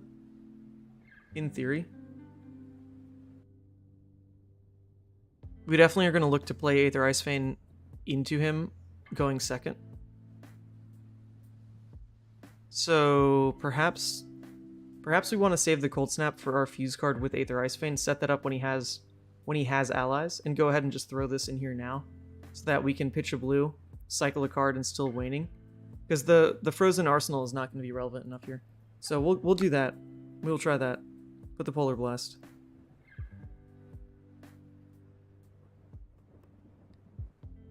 Yeah, well, okay, this is... So, Evan, nothing to do with, like, me building this deck, though. Like, it's nothing like that. I'm just copying what Brian told me in our video and putting it to the test. And so far, I completely punted an Oldhim game, but then we also won an Oldhim game. So far, this is our first Dromai matchup of the night, but Brian does feel like his list can handle this pretty well. It's just a race, is what he says. Just a race. Send your red spells face, pop what you can, and clear Themai. I'm sure more comes up than that, but that is just what it is. Okay, so he's going to go ahead, commit Mage Master to make an Ash, which is why we didn't send anything face. Is there a point in Polar Blasting right now? Probably. Just before... you might only take one game action. So if we Polar Blast, yes, it gives him things to pitch into. But he doesn't have any Arcane Barrier yet, so I think we'll go ahead and do it. We do draw a card, which is nice for our... Nice for how we want to inform our hand.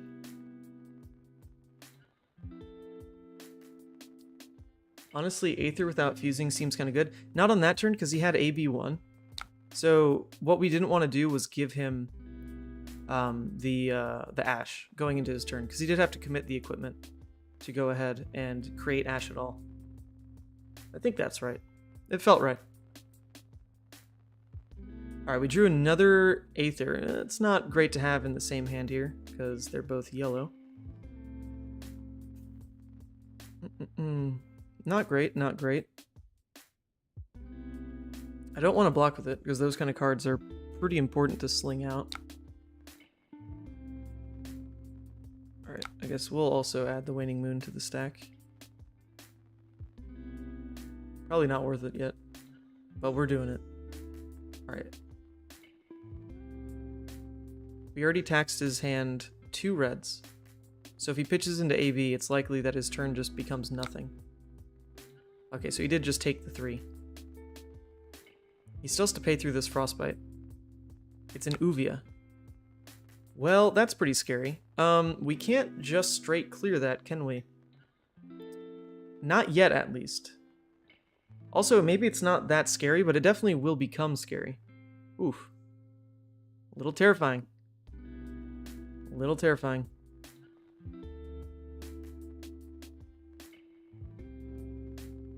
Here comes that Ashwing. Yeah, the Ashwing we do take. Hey man, Sant, running Iyslander. What's up, Brian? Oh, I've been singing your praises all night. Yes, this is your Iyslander. We're testing it out. We totally punted an Oldhim game because I forgot that like you need a window to play the Ice Eternal before they just attack you and you die. So that was a mistake. But then we played another Oldhim and actually, you know, used our brains and we did win. So that was nice. I mean, I can't do anything with this card other than hold it and try to play it back to back. Which if that's like the good card in this matchup, then I will just hold it, but... Yeah. That's gotta be along the lines of correct. Not gonna say correct, but along the lines of correct. Actually, we can pitch it into Waning Moon. It is a yellow. So if we want to go that route, which we probably will end up doing, it'll just be Aether Ice Vein Waning Moon. That seems fine. You can arsenal strong reds and yellows in this matchup. It's more important to see and use your high priority cards than always have blue in arsenal. Okay, well when you say it that way actually, then it's perfect, because we will just go ahead and do that. We will just do that. Throw this at face. Make sure that we just kind of always keep up the Aether Ice Veins in that regard then. Yeah, this can go face.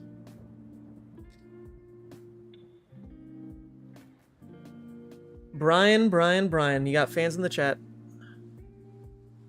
53rd place in the world, aka Shamir, says congrats. Sorry, buddy. I heard that you just missed on XP. How unfortunate. I mean, you will be at Worlds, though, I presume. That'll be fun. Oh, yes, Dromai. My god. Alright, so you've got the Iyslander god in the chat, people. Brian Lorenz. Any questions you want for him, he's right here. He's right here. You can watch our deck tech as well. Learn from the master himself, or just ask in the chat.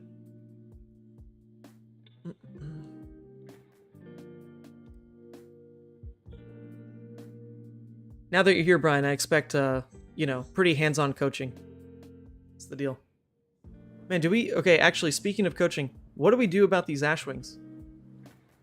Do we care about clearing them? Is there much we can do to clear them? Do you run Singed? I don't think you do. So we just kind of, like, let them sit?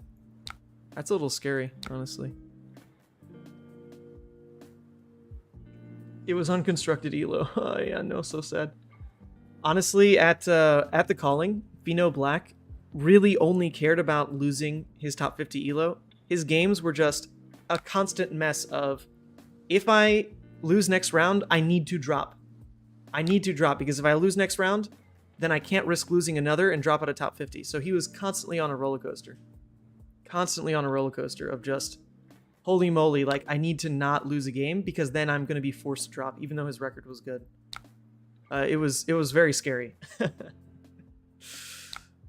Oh, there's a frosting for us to play out. I mean, I assume we do just CNC on the Ashwing. I mean, it clears AB. But the other thing we could do with CNC is just kill Uvia. Maybe they're...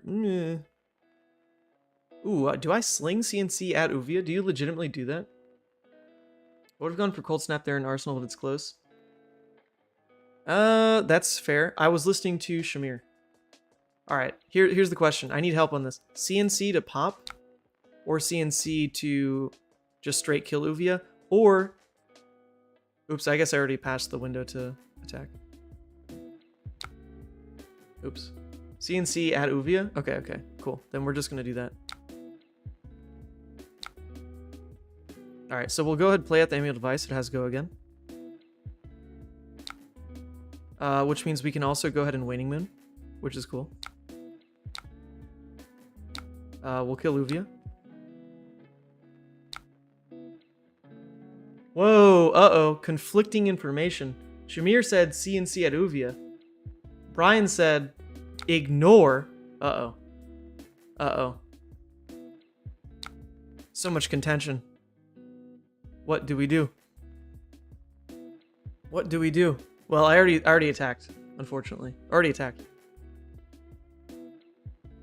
A lot of Iyslander lists only run, or not Iyslander, a lot of Dromai lists only run 1 or 2 Uvia, though, so I don't hate just clearing it. Don't hate it. But we could just get mega punished. He might just have another one. Oh boy. Alright, this is a lot now. Sheesh! It's a lot of rakes. A lot of these little Ashwings, my guy. Now what on earth do we do?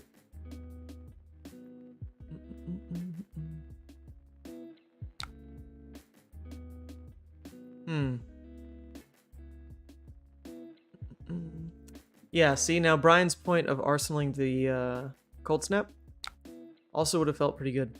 Because it is a bit of a clogged arsenal now. I don't get, like, the double action, basically. And I guess we, on our turn, we just Winter's Bite into Aether Ice Vein, Fuse, Arsenal, Aether Hail, I guess. Then we block with the blue Aether Ice Vein. Or we use it for Waning Moon. We probably do want to use it for Waning Moon in that case. I think we do use it for the Waning Moon. It's a race after all, so. We just take all this. Their average hand only blocks for 6 Arcane. That's true. It's a valid way to look at it. Alright, we'll see where this game goes, though. But, you know, against Dromai, one wrong decision is super punishing. And I think the wrong decision has already been made. It's a Yendurai. Oof. Alright, I guess we just let it stick, I guess. Sheesh.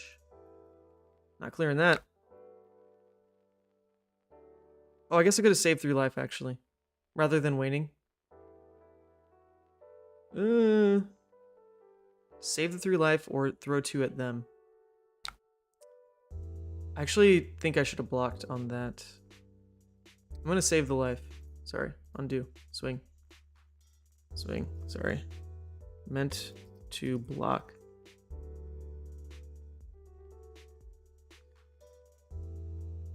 Alright, swing Yendurai. Or did he like DC? No, it said he reconnected.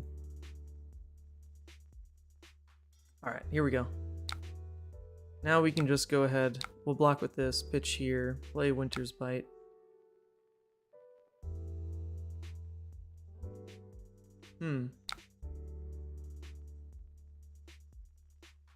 Throw 2? Oh no. Oh no. Everything's going south. It's okay, we're gonna destroy them. They're gonna have all reds on this hand. Just watch. But even then, it makes them ash. So, how good can it actually be? Unfortunate. This is at least, you know, cycling out Arsenal the way we want. Okay, pitch to burn them all. This is, of course, at face.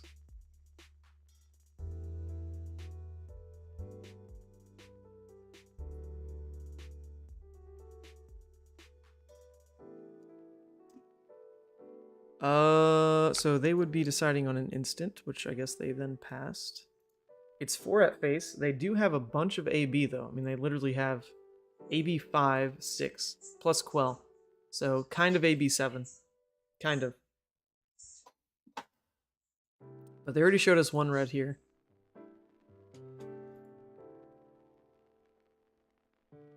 Fuse with Winters, pitch for Moon. Yeah, I mean, I guess if it's a race, it's a race, right? Aether Ice Vein dealt 0? Hold up a second. Dealt 0? Why? Did he pitch? Okay, it just lagged. All right, he did pitch for it. All right. Man, my opponent is like dealing with some very bad connection, it looks like. Yeah, Hail's gonna save all this life, right? Because I'm just gonna kill an Ashwing, go face. Or I guess I don't even have to do that this turn. Yeah, I don't have to do that this turn, I guess.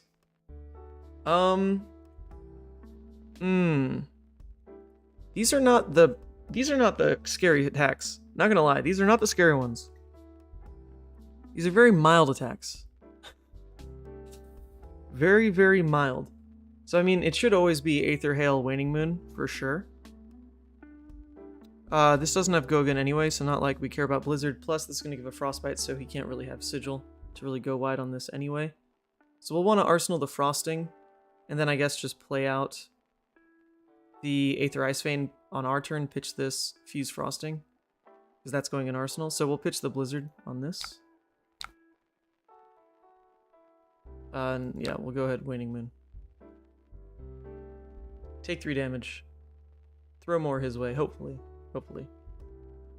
Yeah, it goes face, yep. Yeah, because we have the Frosting to reset an Arsenal here. Frost-X can't be that relevant in this matchup. Maybe 1 is worth pursuing, though. Just for, like, the slow trickle of damage. But we didn't do it. But we didn't do it. I mean, I guess we still could. It would just be a question of now pitch this way to put the Frost-X in Arsenal instead of the Frosting. What is it? Is it worth it? 1 Frost-X? Or no? Frost-X or no? I have no idea. It would deal 1 damage here. Ignore all Frost-X. Okay. That's the answer.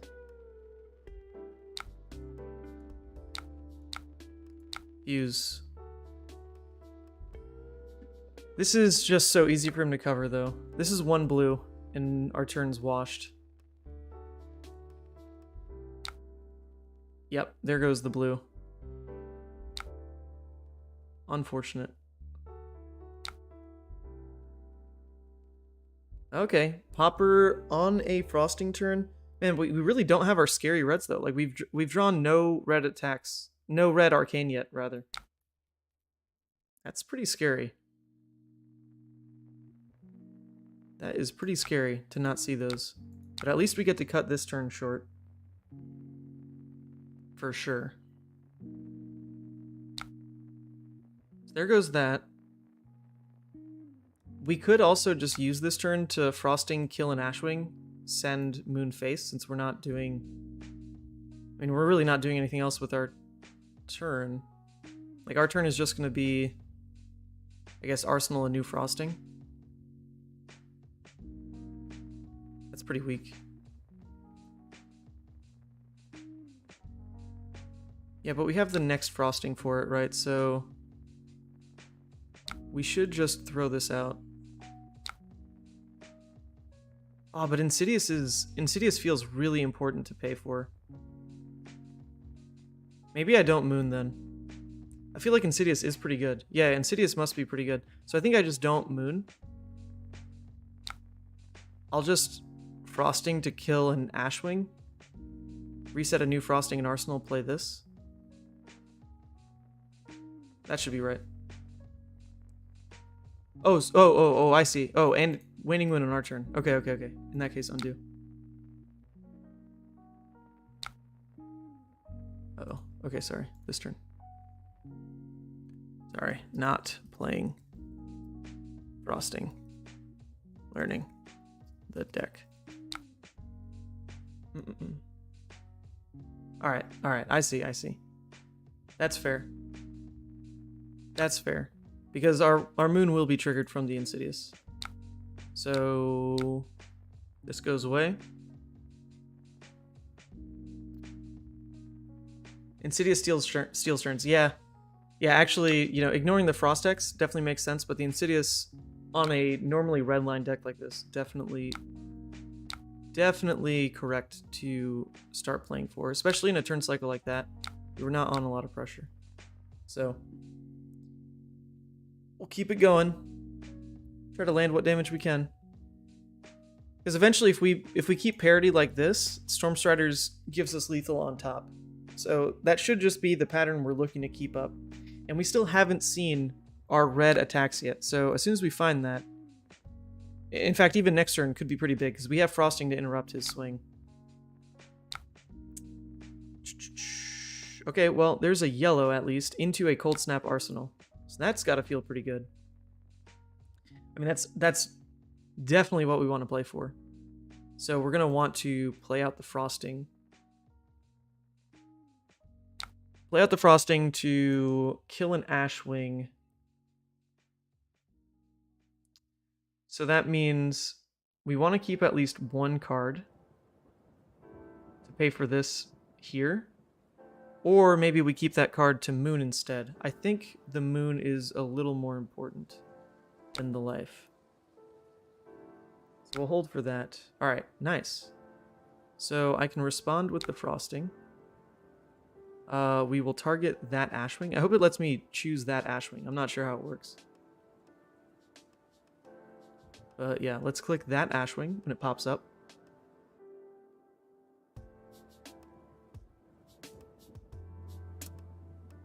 Okay, he's gonna Flamescale Furnace. I mean, that's fine. It's gonna throw off our ability to really moon and land damage, though. So then we should have protected the life. Okay, let me target that Ashwing, please. Alright, how do I know which Ashwing it is?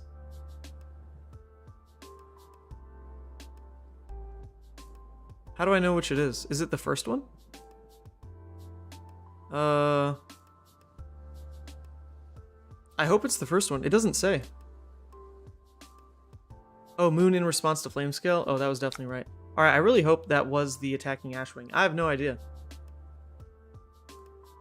Could him... Yes. Okay, what the fuck? It wasn't that Ashwing?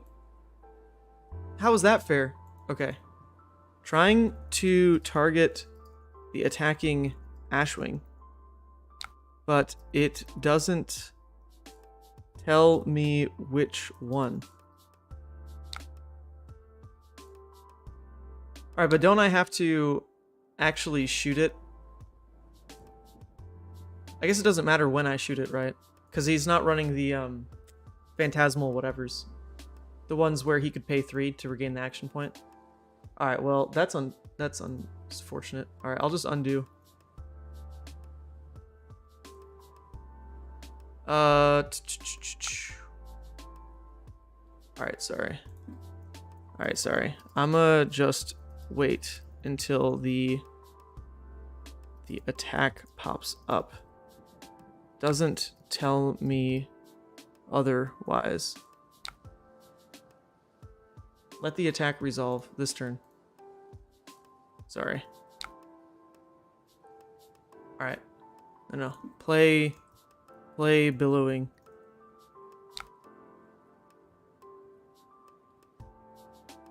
Oh my god. I feel so bad for this dude. I hate doing this, but... No. Okay, no. Play your Billowing. Play your Billowing. No. Play your Billowing. Sorry. Play Billowing. Play Billowing, or they won't have go again. There you go. There we go. Alright. There you go, buddy. Alright, we were taking this damage, and then we're going to wait for it to say attacking, and then we're going to shoot. And then we're going to go ahead and Waning Moon in response. Alright, so now we're going to let this say attacking. And then we will frosting. Okay, come on. Let me target this one, please. Nope. Okay, he undid his action as well.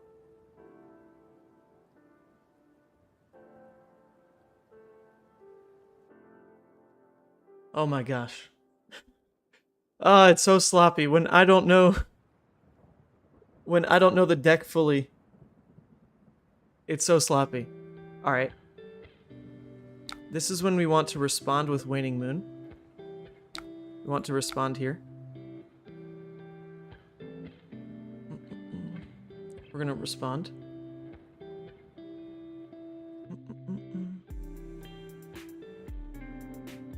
It's going to hit. Then the frosting is going to resolve. Or I guess Flame Scale is going to resolve into the frosting. Alright, he gains his resources. He gains the frostbite. For the love of God, tell me which Ashwing it is. Normally it really does say like attacking. And so you can tell. Because I've played Dromai enough when I was testing Commoner that it should say it. I guess at this point is what I was missing last time. This is what I did. Okay, there we go. Now it does clarify attacker. So I did just have to wait a bit for the game to tell me.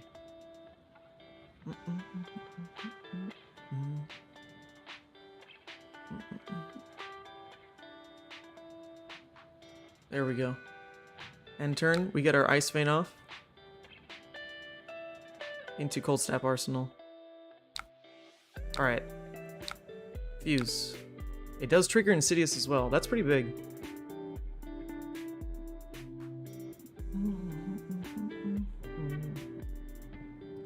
Yeah, you can shoot anytime before the resolution is what I thought, because there is that, there's the common legs, the Arcane Barrier legs, that do say specifically, like, you know, if you're attacking whatever is killed, you can pay 3 to regain the action point, but you can just respond on declaration before it is attacking, and to make the boots not work. So that's what I was trying to do. Got ahead of myself, but the game wouldn't, yeah, the game didn't clarify which one's which, so that's my bad. Add to Arsenal. Alright, we're maintaining life totals. We are maintaining life totals. So we should go ahead and respond. We should respond now, or should we respond after it resolves? How's it work for letting me freeze it? I guess I should respond now? Question mark? I have no idea. Shoot. I just don't know. I'm sorry, dude. I'm just gonna do it now, though. Sticking channel's pretty massive. Sticking channel would be pretty massive. Hypothermia does the same thing, like short term.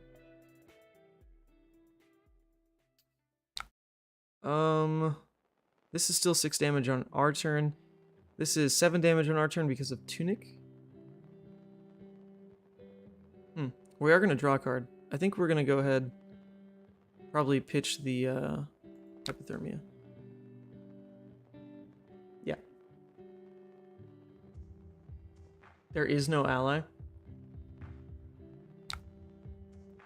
I don't know. There's a lot of like waiting for the right thing to pass that I just haven't done yet before in a Talishar game, because I haven't played this matchup before. So there's gonna be mistakes on that front for sure.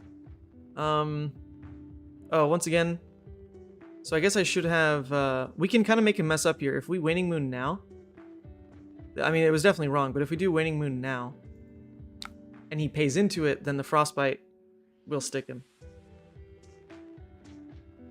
Yeah, that is an Invoke. Not him just playing it. So he does just take it so that he can pay for the Cold Snap and the Frostbite. So I guess the freeze and ally doesn't actually matter here. So that's good to know. It's good to know. And we drew this, which is alright, I guess. So with our turn, we can just play this out, channel into Aether Hail, Arsenal Ice Bolt, if that matters. If that matters. Does it matter? I don't know. But it is a red attack, and I do want to play red attacks out. Huh. Yeah, this is going to be a lot of damage this turn. A lot of damage. So do I protect 3 life, or do I save this? I probably save it. You don't have a window to freeze the new dragon. Yeah. You want to block Ice Bolt? Okay. I'll go ahead and toss that. Yeah. Your turn, play Aether Moon, and... Oh, yeah, true. Just put Channel in Arsenal. Yeah, that makes sense. That makes sense. No reason to play it out on our turn. That wastes a turn for it sticking. And it feels so bad that, like, Tunic has really gotten no value. Oh, wait, so I should have... Oh, wait a second. So I actually should have blocked with Aether Hail so I could go ahead and deal 1 more damage, right? For Tunic Resource? Or maybe we're pretending Tunic Resource... Oh no, Tunic Resource is more relevant in next turn cycle because we'll play out Channel Tunic for Moon. Okay, yes. Yes, that does make sense. That does make sense. We're just eating it this turn. This is bad. Eating it. But it is into a huge turn for us. What is there, 1 more attack or is that it? Yeah, it's 1 more. Sheesh. Where's his Salt the Wound? My god. Alright. We're gonna do this. And go ahead waning. Let him respond to it all. Yeah. Yep. Tunic will have value. This is true. My god. People are not enjoying me learning the ropes with Iyslander. 37 viewers, what have we become? We're normally like double this. It's alright. If you stick around and learn with me, it's like a free coaching session from 2 freaking pros. Brian and Shamir. I mean, come on. Who wouldn't want that? But alright guys. You can peace out. Arsenal. Into another CLF. Is that really the most relevant? I guess in Arsenal we can put Cold Snap again. This is great because we get to respond before all these dragons swing. So we can go ahead and do that. Respond here. Into Pitch, Arsenal, Cold Snap. CLF sticks anyway, so it really doesn't matter which one of these we get rid of. Yeah, it shouldn't matter which one of these we get rid of, because we will go for the Cold Snap, dig for more damage. Because we can stick the channel 2 turns in a row, probably. Don't immediately activate Moon. Hold it in case they stand cover. Ah! How genius. Very smart. Very, very smart. Didn't even think of that. Waning Moon. Alright, but in this situation he can't stand cover, so we are fine. People want the Levia Spice. We want the Levia deck that beats Iyslander. Oh, I don't think there's a Levia deck that truly just auto-loses to Iyslander. You have to misplay it. The matchup is pretty fine for Levia. You have to actively play it poorly to just walk into everything Iyslander's trying to do to you and lose. That said, though, like it's not easy. Like, it isn't an easy matchup. But it's not one of her hardest. It's somewhere in the middle. Okay. Don't forget about your amulet. Getting to the point where you should get value might be good on your turn depending on how they block. Interesting. So, Insidious Chill will trigger. So we'll see what happens on the chill, and then we could contemplate on the amulet value. So go ahead and play this. Oh, shit. No. Fuse. Come on. Fuse. Alright, so we'll see what they do on the Insidious. And then we may amulet. Can do it at the very end of the turn. Yeah, also that. Alright, so they're going to pay into it and then sand cover. Wait a second. Is it worth it to lose Cold Snap to Waning Moon on the stack to clear sand cover so that Aether hits? Is that worth it? I think that has to be worth it, right? I'm going to lose the Cold Snap in Arsenal to clear sand cover and let Aether Ice Vein hit. Is that worth it? Quick, tell me. Tell me, quick. It must be. It must be. No, but Cold Snap is also so juicy, plus the draw effect. Now that's a question. Yeah, see, the thing is, if that's like a double blue hand, he can pay into the channel pretty well. We already saw one blue. So I'm kind of feeling it. Don't think so? It's not worth it. Okay, fine. We'll let that go through then. We could still Amulet, though. We could still crack it. Yeah, I'd say no? Okay, cool. Cool. I don't know, man. He, like, did a crazy thing, and I'm like, ooh, well. That waning moon layer on sand cover that Shmear's talking about, it was real. It was real for a second. But it'll go ahead, get eaten. Amulet strips a card, yeah. Yeah, it does. Because on top of the channel, it's just going to be backbreaking to have to go through the freeze and the frostbite. Oh, yeah. And it's 3 damage. That's the right way to look at it, actually. It is 3 damage to play out the Cold Snap. Because it just fits the moon curve so well.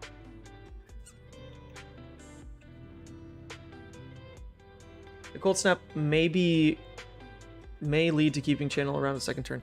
I mean, I would hope we just keep the channel around a second turn anyway. This deck is pretty loaded with ice.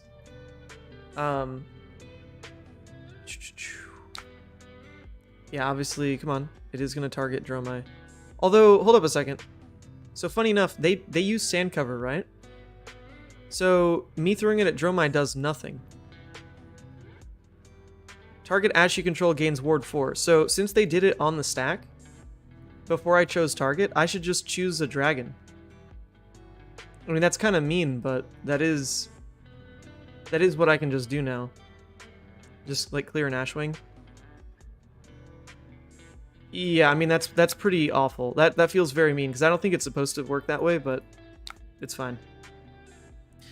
Do we Amulet right now? I don't think so. Yeah, I can't do that IRL. I know, it's weird on that front. Arsenal. Oh, Jesus. Jesus. What happened to those ice? What happened to our blues? What happened to our ability to fuse? I mean, I guess we can... I almost just don't want to... Okay. I think I'm just going to eat whatever damage he has here. Because I kind of do want a Cold Snap on my turn to draw an ice. That would be quite nice. He pitched a blue, so he does get 2 swings in. So if I Cold Snap, though...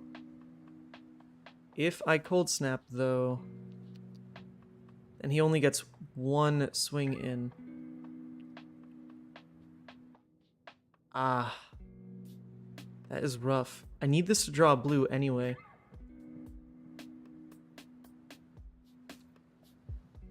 Man. This is a tough hand to deal with. I do need it to draw a blue, but even drawing a blue won't quite do it because there's no way to afford that plus fuse. So I think my best bet is to just hold Cold Snap. Hold Cold Snap, play it on my turn. Ugh, that feels so gross though. Then we can draw a blue and then just play one of these into fuse.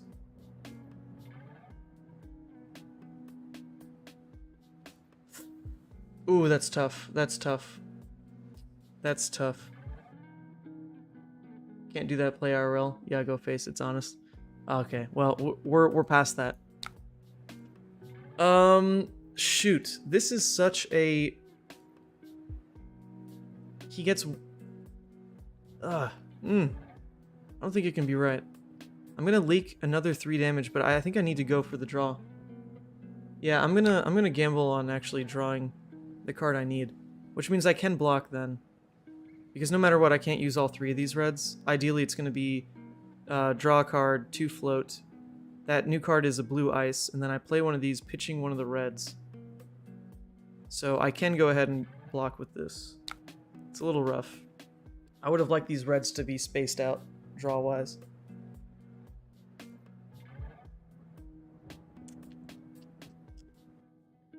I would have preferred that.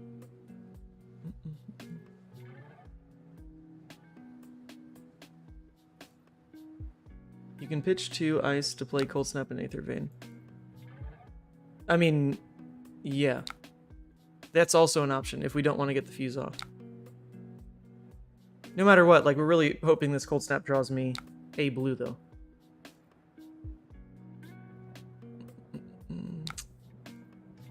Alright, come on. Let's see it. Let's see this draw. It probably is worth it to not force the fuse. If we draw the ice card, just pitch the ice card. Just so that channel sticks another turn. Gonna sigil now. I mean, you'd have to pay through channel though. I don't think you want to do that. Maybe you do. Maybe he does want to do that. I'm not sure. Yes, fuse isn't super. Yeah, exactly. So I think we are hoping that it's just an ice, even a red ice. We'll do it here. And we'll just play the freezing point arsenal. Okay, nice. Nice, because we also get to Waning Moon then. This is even better. We do like it. We do like it. Choose... I guess we freeze the Dromai. Just because. Then we want to freezing point. And we get to Waning Moon on top. That was a good draw. Yeah, I actually totally forgot about the freeze lasting until the end of their turn. I thought that was going to be moot, but it does stick. All right. Ugh. We can do it. We can do it. I believe. It's actually so incredibly tight. All these red spells. Really would have liked a couple early game. We had like 4 turns of yellow, yellow, blue, blue. And now we're clumped on reds a little bit, but I mean, I can't hate it. We are sticking Channel Lake. And we still have Storm Starters up, so... And it looks like his turn is not... Oh my god, and his turn's trash. That's pretty big for us. That's pretty huge. Yep, that's pretty huge. I mean, double sigil is health, yes, but... His turn is at least weak. Aether. Yeah, looking good. Moon first before freezing point conceals some Moon first before freezing point conceals some info. Oh, that's true because I had already played the Cold Snap. I didn't even think about that. Alright, so he is going to go for the most damage off... Oh wait, he can't even swing. Oh, come on, this is like the worst hand to draw poppers in. Come on. He can't even swing. Why are you doing this to me, game? Jesus. It's alright, it's alright. Alright, so we do have Tunic, so we can look to do... What does Tunic do? I mean, I think our turn anyway is just Aether Ice Vein, Fuse Insidious, Arsenal Insidious. We can Tunic, pitch 1 more to at least get the Waning Moon out. Because we don't need the double popper in hand. I think that's gotta be right. So we'll do this. Show. See how he pitches. And the Nourishing won't work, unfortunately, because we did block with CNCs already. Otherwise, another option to look at. Probably not the right option ever, because they do run like the sand cover, which they have here. Alright, so him doing that means we should now Moon. This is great. This is exactly what Shamir was talking about. Alright, we like it. Now we Tunic. And then we... Wait, should I also Amulet? I actually should Amulet this turn, right? I should. Huh. Arsenal Nourishing? No, Nourishing isn't live on this. Wait, should I have actually Amuleted first? Just to clear this? I don't want them to be able to afford to pitch the Arcane into the Waning Moon. So I think I should Amulet, actually. I'm gonna crack Amulet. I don't know if this is like the exact right timing here, but I do want to do it. Oh, I have to let Sand resolve? Okay, okay, good. So I'll let Sand resolve. Let Sand resolve. Okay, and then we'll go to the Insidious trigger. Alright. Then I'll Waning Moon. Cool.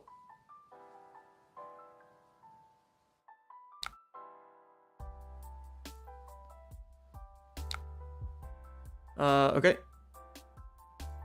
So then Amulet was probably just never right to use right there. In that specific spot. Oh, okay, but no, but Aether now still hits. It's not the biggest deal. I mean, his hand is gone. He only takes 1. That doesn't seem that good. This didn't seem that good.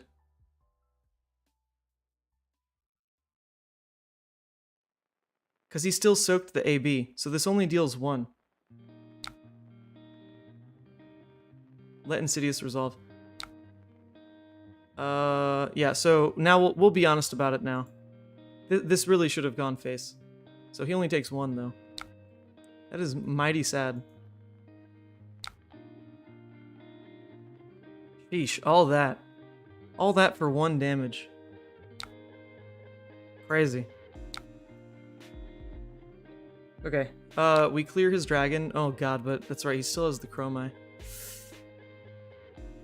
Oh, and we draw this hand? God. Alright, so in that case, we shouldn't even play out the Insidious. We should just... Yeah, we'll get rid of the Dromai. Yeesh. No, but if we play it out, then he can't attack with anything else, so it is worth it. So we should do it, but this hand then sucks. But we should do it, because it stops the rest of his swings. Oh, no, but he only gets 1 more swing, actually. He only gets 1 more swing. So it is worth holding, because we'll just block the next swing with Aether. And then Aether Waning Moon? Is that right? Yeah, because he only gets 1 more swing, and there's a card that we can block with anyway. Yeah. Alright, it's fine. Sure.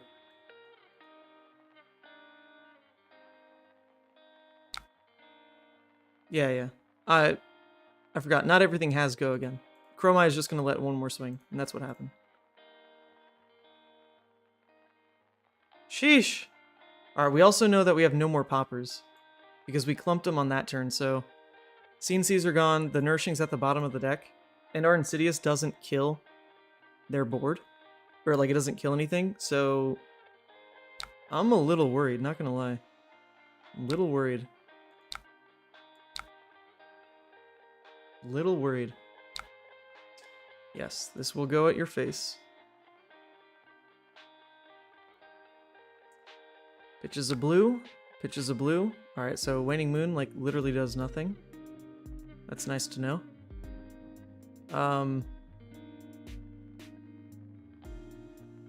Is there any difference in swinging it or not? I'm just gonna swing it anyway. Alright, that's it.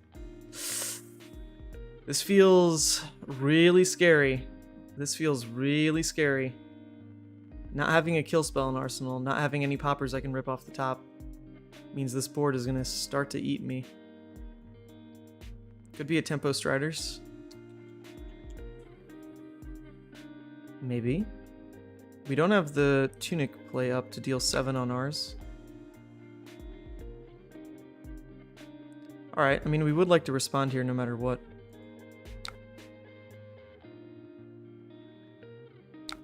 We will go ahead. Just in case that was a...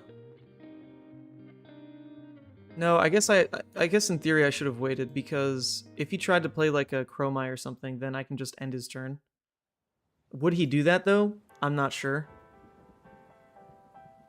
But actually, yes, I should have waited. Alright, let's see. He's pitching. It's a tome. Yeah, so his turn goes wide anyway. Nothing I can do. Nothing I can do. So my most damage is just to throw 5 back at him. It's the most I've got. Yikes. Yikes.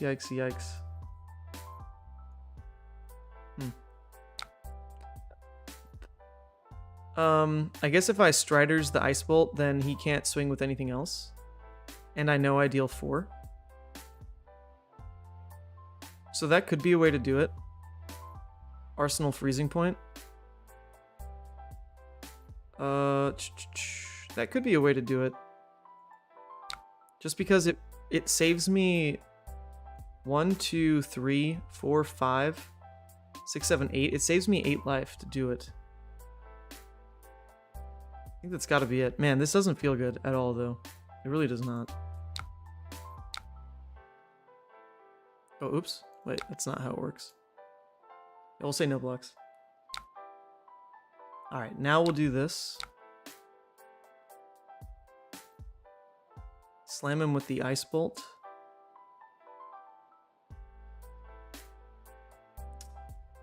Man. Ice bolt. This will go face. It'll deal 4. But we're basically playing from behind forevermore now. This goes here.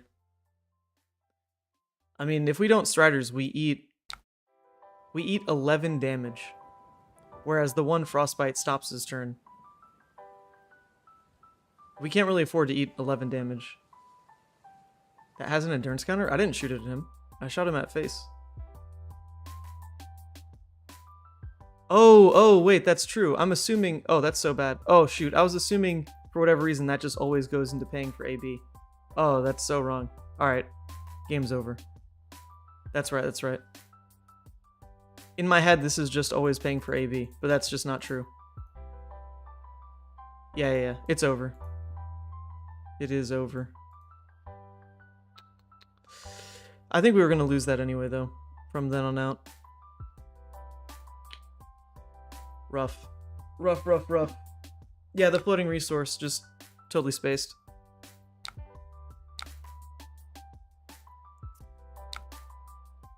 Totally spaced on that.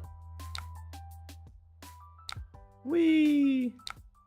I mean, we're dying here. We missed a lot of damage on those first hands by just not having any red spells. That's really... Like, I can't blame it on, like, just draws. Like, I definitely didn't play it right. But it definitely feels like 7 damage was just missed by the first 4 hands just not having any reds. Because 7's pretty close. 7's not that far off. Whee! Alright, we will just die, though. GG's. Good night. Good night. Oh, shoot! Alright, it's okay. We have Tunic. We survive one more turn. Here it comes. This is a very tight matchup. Yeah, not a lot of room for error, and definitely misplayed like at least 4 times. Like, at least. Obviously, this last one is the game-losing one. But it is really rough to look at the first turns and try to make it a race when we just didn't have the damage. Alright. That is it. Attack me. Nah, you can do it. GG's. GG's.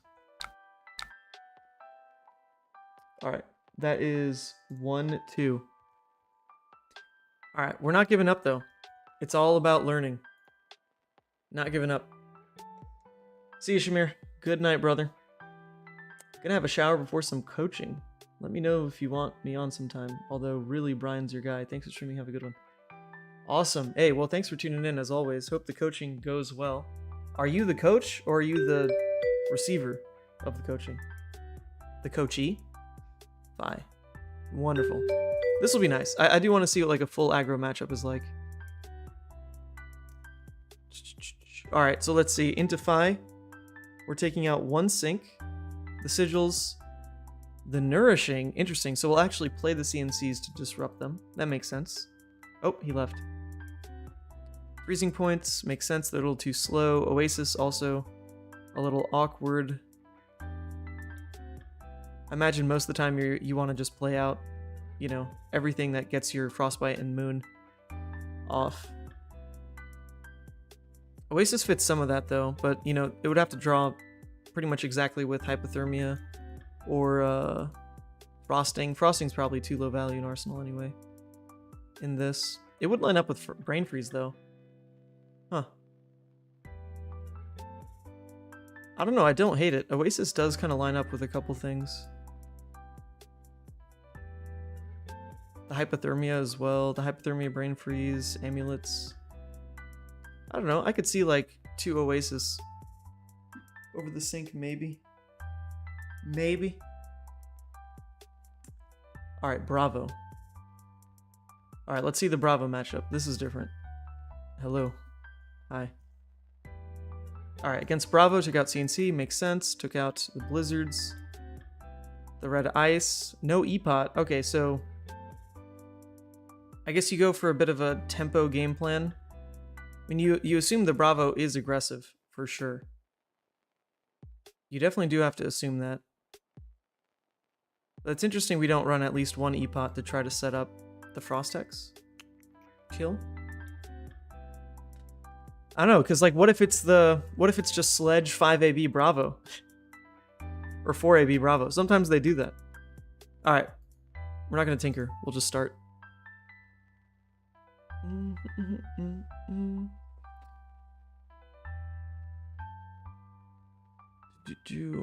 I am the coach. Started the other day and demand is high. Oh, very nice.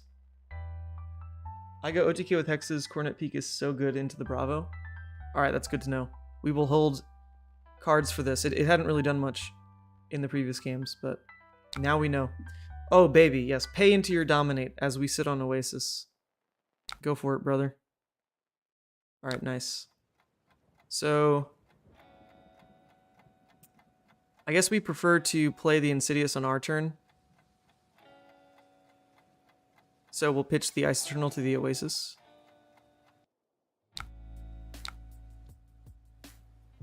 I guess we could even sink the Ice Eternal, because no matter what we draw, we're going to just Oasis for it. So we can do that. Just, you know, see some more cards. Hypothermia? Yeah, see? Because we don't want to draw Hypothermia. Get that out of here. Joke Slam. Beautiful.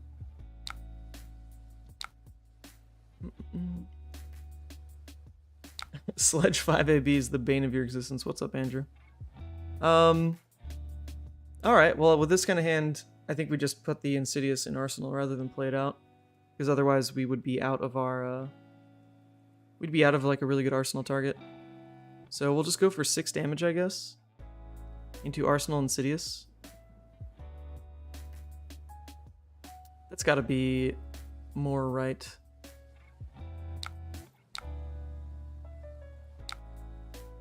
Alright. Bravo. Start slapping you, bro.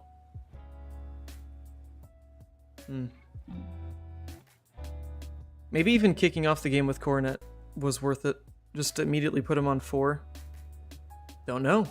Don't know anything about these matchups. Taking a little fab break, playing some World of Warcraft. Oh, no shit. You playing Classic or the normal one? I played Classic a little bit because some friends were into it. But I'm not really a WoW player. Not a WoW person. Alright, he pitched a red. He pitched a red? Alright, so it is going to land some free damage. Cool. We like that. We do enjoy that.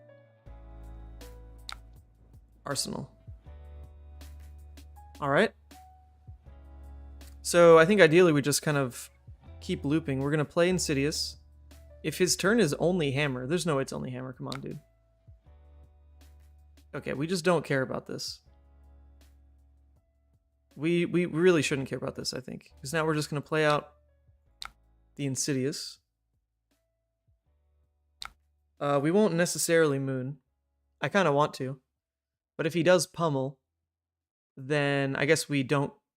If he pummels, I guess I can discard this. We go ahead and Moon and just Arsenal the Polar Blast.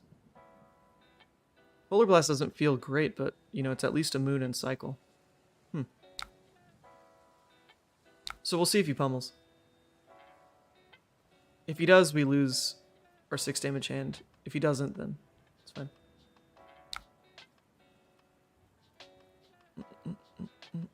Alright, so he pummels, so we go ahead and just lose our red, swing Moon back into him, Arsenal Polar.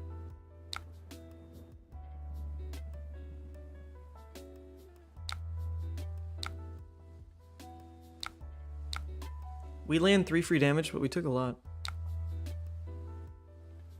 Then Moon in response to pummel. Oh, that's fair. Oh, that's actually... Yep, okay. That's true. Didn't even think of that. But yes, that is a way to do it, for sure. This in Arsenal feels pretty weak, like maybe even Cornet, but at least it cycles, right? So it's gotta be better. It's gotta be better that way. And he only runs AB3, so this is relevant. This is relevant. So this will be what we fuse with.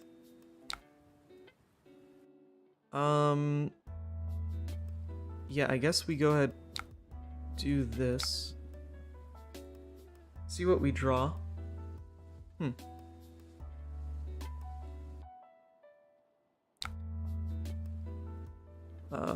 Okay, let's get the draw through. I really do want to block. Okay, so we're gonna get the block through.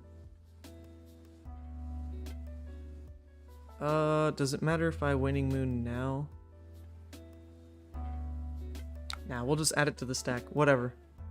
Not like that last card could be a pummel, but we'll just see what he does to the damage.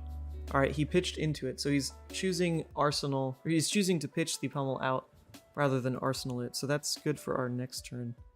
So then on us, we'll just block 3. Block 3, go for Aether. Shoot him, Arsenal Insidious. I guess. But then we're still missing Coronet, so do we instead block with Aether, just Coronet? Ooh, Jesus. These are tough choices. Block with this, Coronet, set up Insidious, or throw 4 since he only has AB3. Neg him. Yeah, well, because the Insidious is there, it's definitely better to play this out. Okay, we'll take 5. We'll take 5. Sheesh. Yeah, definitely taking 9 on that pummel was wrong. Like, protecting HP early game, knowing that I need Frost Hexes out, definitely more important. Oh well. Oh well.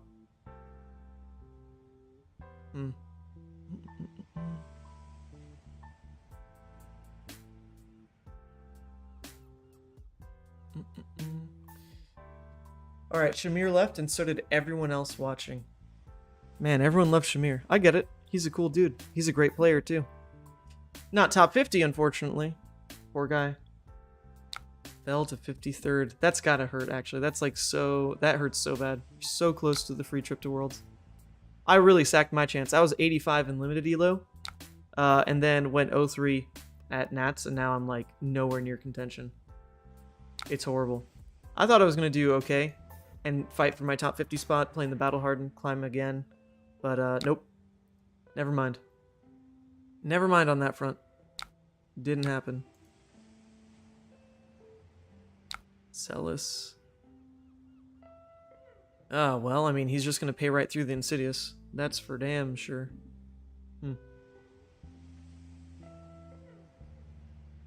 Yeah, the whole deck is designed to save HP through the whole first cycle. Sigil, Oasis, Sync. Yep. That makes sense. So we shouldn't trade like that anymore. But at least we're actually landing damage. If we were trading like that and not landing anything, that would definitely suck. Okay, so sticking channel, is that super relevant into Bravo? It can't be. I don't think it can be. He also can't pummel this. I think this is one of those scenarios where I just want to keep one card to go ahead and Cornet peek. So that means my turn is going to be play this out, Cornet peek, Arsenal Cold Snap, I guess. That's taking a lot of damage though, so maybe that's not worth it.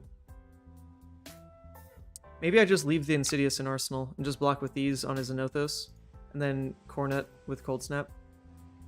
That could be it. Channel doesn't do much, yeah. I think I can find a better window for Insidious. We'll just protect the HP Cornet, I think.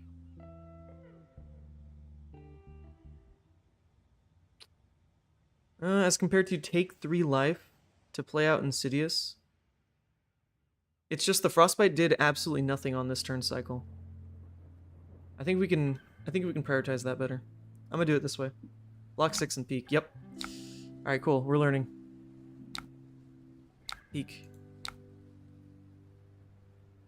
He doesn't have Tunic up, so it's another safe spot to do it. You don't always get that, right? Alright, I really want to win this game. I want to go 2-2. I want to go 2-2 on our first night with Iyslander. That would feel lovely. Because, I mean, the deck is tough. Very tough. Like, I think this is one of those decks where, man, literally, like, your opponent's board state, your own pitch stack, your own speed at which you're going through your first cycle, compared to those little choices you make around Peak or Arsenal or Moon or what? That's a lot of decision points. Especially with a game plan that doesn't just end the game easily as well. This deck's pretty interesting. Very, very interesting. I like it. I like it a lot. Alright. If all he does is a Nothos, we actually have... Ooh, but then... I would love to slap the Aether Icevein at him on this cycle. So we do want to... We can't lose the Insidious, so we'll definitely... Or the Frost X, so we'll definitely pitch away the Insidious. So that on our turn, we go Aether, Cold Snap, Fuse, Arsenal. So we are taking 4 damage here. We are taking 4 damage. I don't want to swing any Arcane to let him make a Nothos 6. So we'll just play the Insidious. And take... Oh, did he already pitch? When did he pitch? Oh, he pitched a red first. Oh, I didn't even notice that. Oh, God. Oh, that's annoying. That is annoying. I thought it was 4. Nope, but it's alright. We take it. Yeah, we're going to shred the hand for sure. For sure. Also, the fact that it's not a Tunic turn is pretty big, because they can otherwise, like, Tunic, Blue, eat 2 of these. Cool. Cool, cool, cool. Let's see it. Still fine to take 6? I don't know, man. Getting a little low. But of course, Brian, I default to anything you say. Never question. It's not like your lines lost me last game. That was all Shamir. Now that Shamir's gone. We can talk about last game. Everything Shamir said? Freaking throw CNC at Uvia? Sheesh. If I just listened to Brian the whole time, we would have won like 40-0. Or, I guess, 36-0. Alright, that was good. This gives us a huge amount of room, right? Huge amount of room. We're going to play out our own Frost Hex. It's likely to deal a damage, because he's probably just... Yeah, I mean, that's it. So, we block with the... Freezing, and then our turn, we just... Wait, okay, hold on. This is coming in for 4. We definitely want to play at the Frost Hex. So that's going to be our pitch there. Into just play out the Amulet, I guess, and Arsenal Sigil. To trip him up a little bit. I wish we had one more blue, because obviously Cornet starts to slot in nicely. But we do want the 1 Sigil, at least. Hey, Team Armada. Yeah, so we will do this. We'll let ourselves take the 4. So he thinks we're lower than we are. Oh no, we said we're blocking with Freezing Point. Never mind, I lied. We are blocking with Freezing Point. That's right. So then I guess we'd rather Sigil Arsenal Amulet just to give the Frostbite. That makes sense. That does make sense. Alright, so then on our own turn, we'll just do this. Arsenal. Cool. Okay, well, that's another Freezing Point. A little too early. We just blocked with 1. That card deals a lot of damage as we ramp up on the Frost X. Thanks for the amazing commentary all weekend. Oh, nice little love fest. DM Armada, you killed it. I haven't looked back and watched too much of the coverage, but I'm glad it's there. When I have the time, I'm so glad it's there. So true shout out, my friend. True shout out.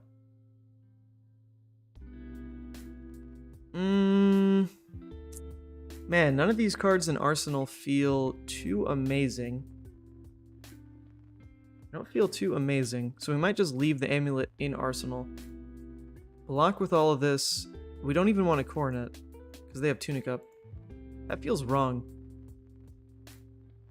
That's gotta feel wrong. But there's nothing in Arsenal that really does much. Don't need the freezing points, they're fine to throw away? Okay.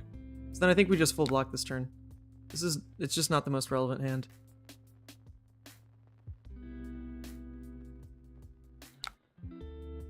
So I guess we'll be a damage efficient, I guess. It's all about the Ice Eternal. That you have as the top card of your pitch stack. Yes, that's what we pitched turn 1. We have the Ice Eternal into Hypothermia.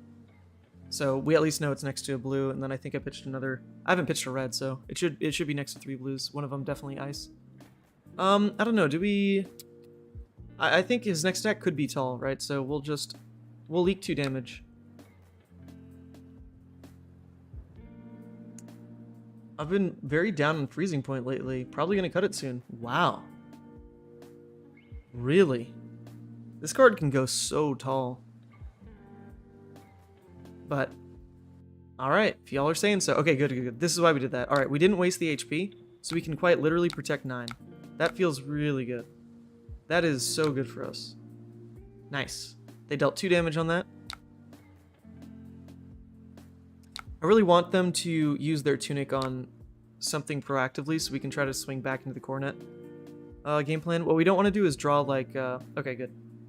I was going to say we don't want to like double draw Frost Hex on a must block turn. So... let's see. Responding with Amulet doesn't do anything.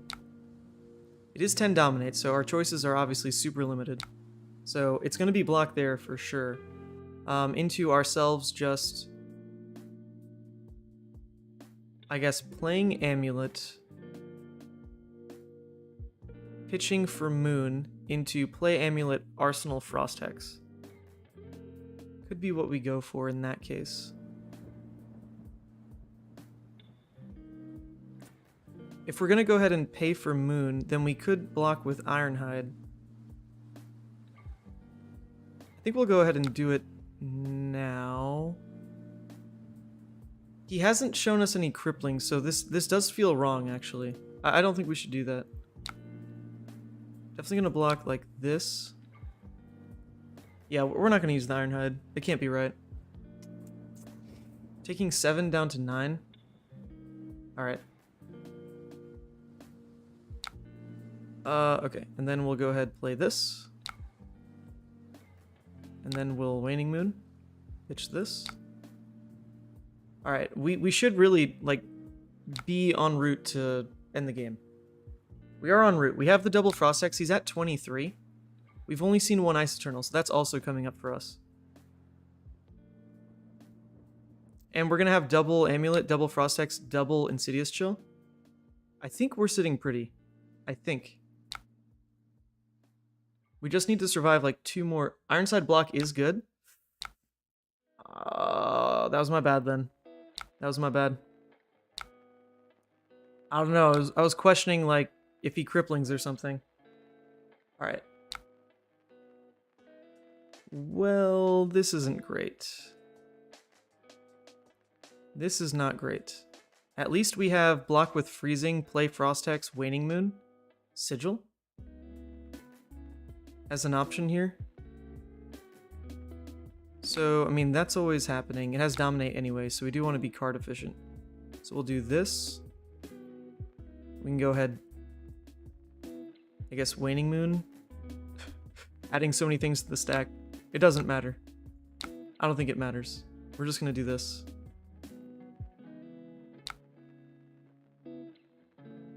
Whatever. I showed so much information. I don't super care. I don't super care. Alright, he takes 2 free damage here, which is nice. We block with this. We take 5 down to 8. That's very safe. That's very safe. I really think we like our spot. We just need to get our Ice Eternal in Arsenal. That's gonna be it.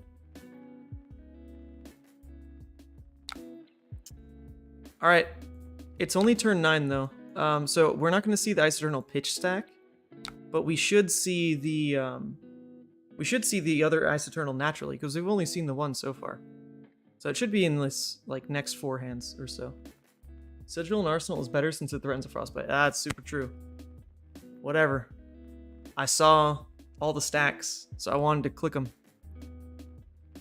Tunic, Oasis, amazing. Couldn't ask for a better card there. This is really solid to try to flip on him.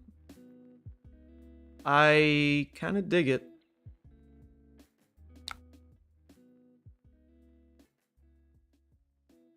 I kind of dig it if we can keep this. It would have been better if this last card was something more relevant, but we could just block out. I don't know. Ooh, great hand. Yeah, so we are trying to sling the Aether, right? Because that just strips his next turn. He just doesn't really do anything. Yeah, eat a bunch pivot, for sure. For sure. That's what I'm feeling.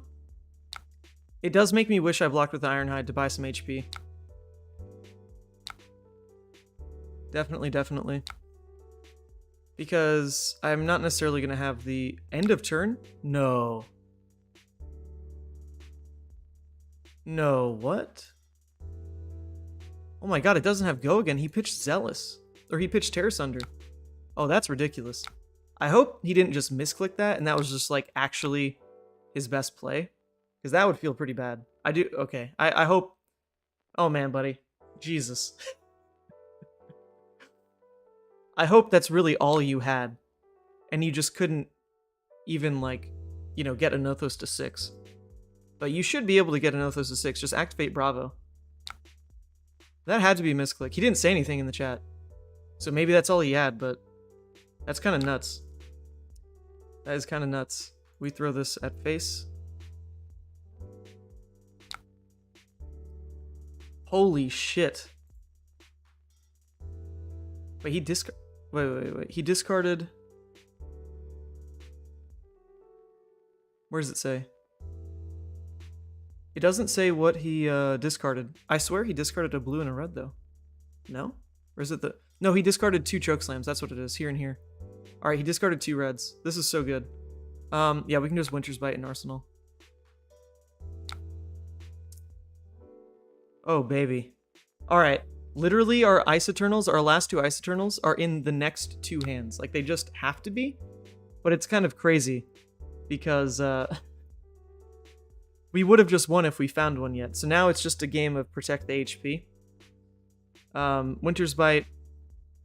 I mean, I guess we can go ahead and play it out here because it's 2 damage with the Frost. And we can pitch for Waning Moon. I don't even think we want to, though. I'd kind of rather just Winter's Bite, block.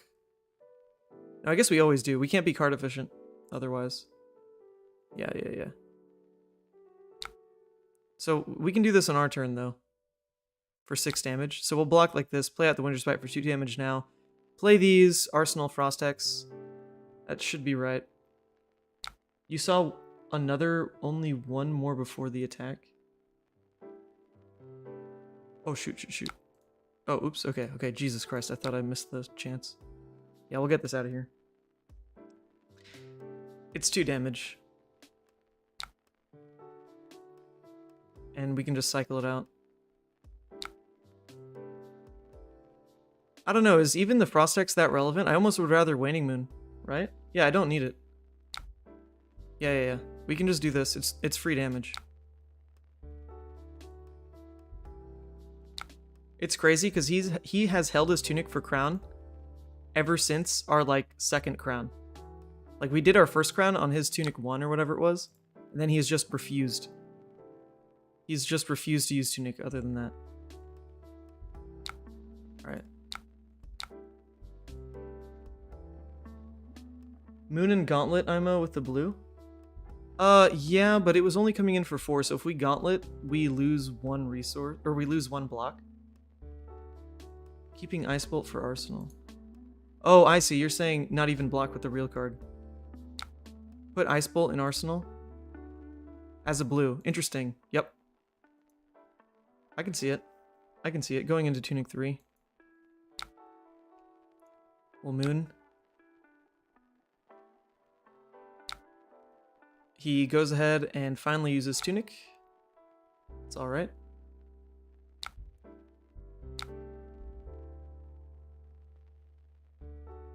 Lord. Alright, well, we can play around this, and we can go ahead and use our Gauntlet finally. So that feels fine, but, yeah, I mean, we're gonna keep this, I guess, so we can go ahead and Tunic... Wait, do we actually Tunic... No. So, wait, if we just Arsenal Ice Eternal, we should just win, right? So do I even care about... No, I should just block and use Tunic Pitch here. Don't worry about Gauntlet. Yeah, just Arsenal Ice. Yeah. That's right. That'll be a lot better. Alright, we're going to block like this. And then we're going to Oasis it. Yeah. That's right. Yeah. I was trying to get cheeky with, like, actually playing Nourishing, but we don't need it. We don't need to play it. We just have it. We just kind of have it. The sync isn't amazing, but at least it means we don't die to whatever his open attack here is. But we do just win. Like, this is it. This will just be it. Make your first priority pass, sir. Go ahead. Alright, it's a crippling. Well, we don't want to die to the crippling. We can block 4, 5, 6, 7. Take 4, and we live, so we can just go ahead and do it all now. Right?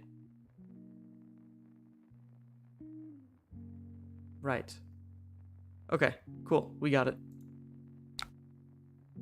We'll do that. Let that resolve. We'll do this. We'll pay... actually, we can go ahead and pay with the sync below, I guess. We want to pay 1, 2, 3, 4. 4 total. Right?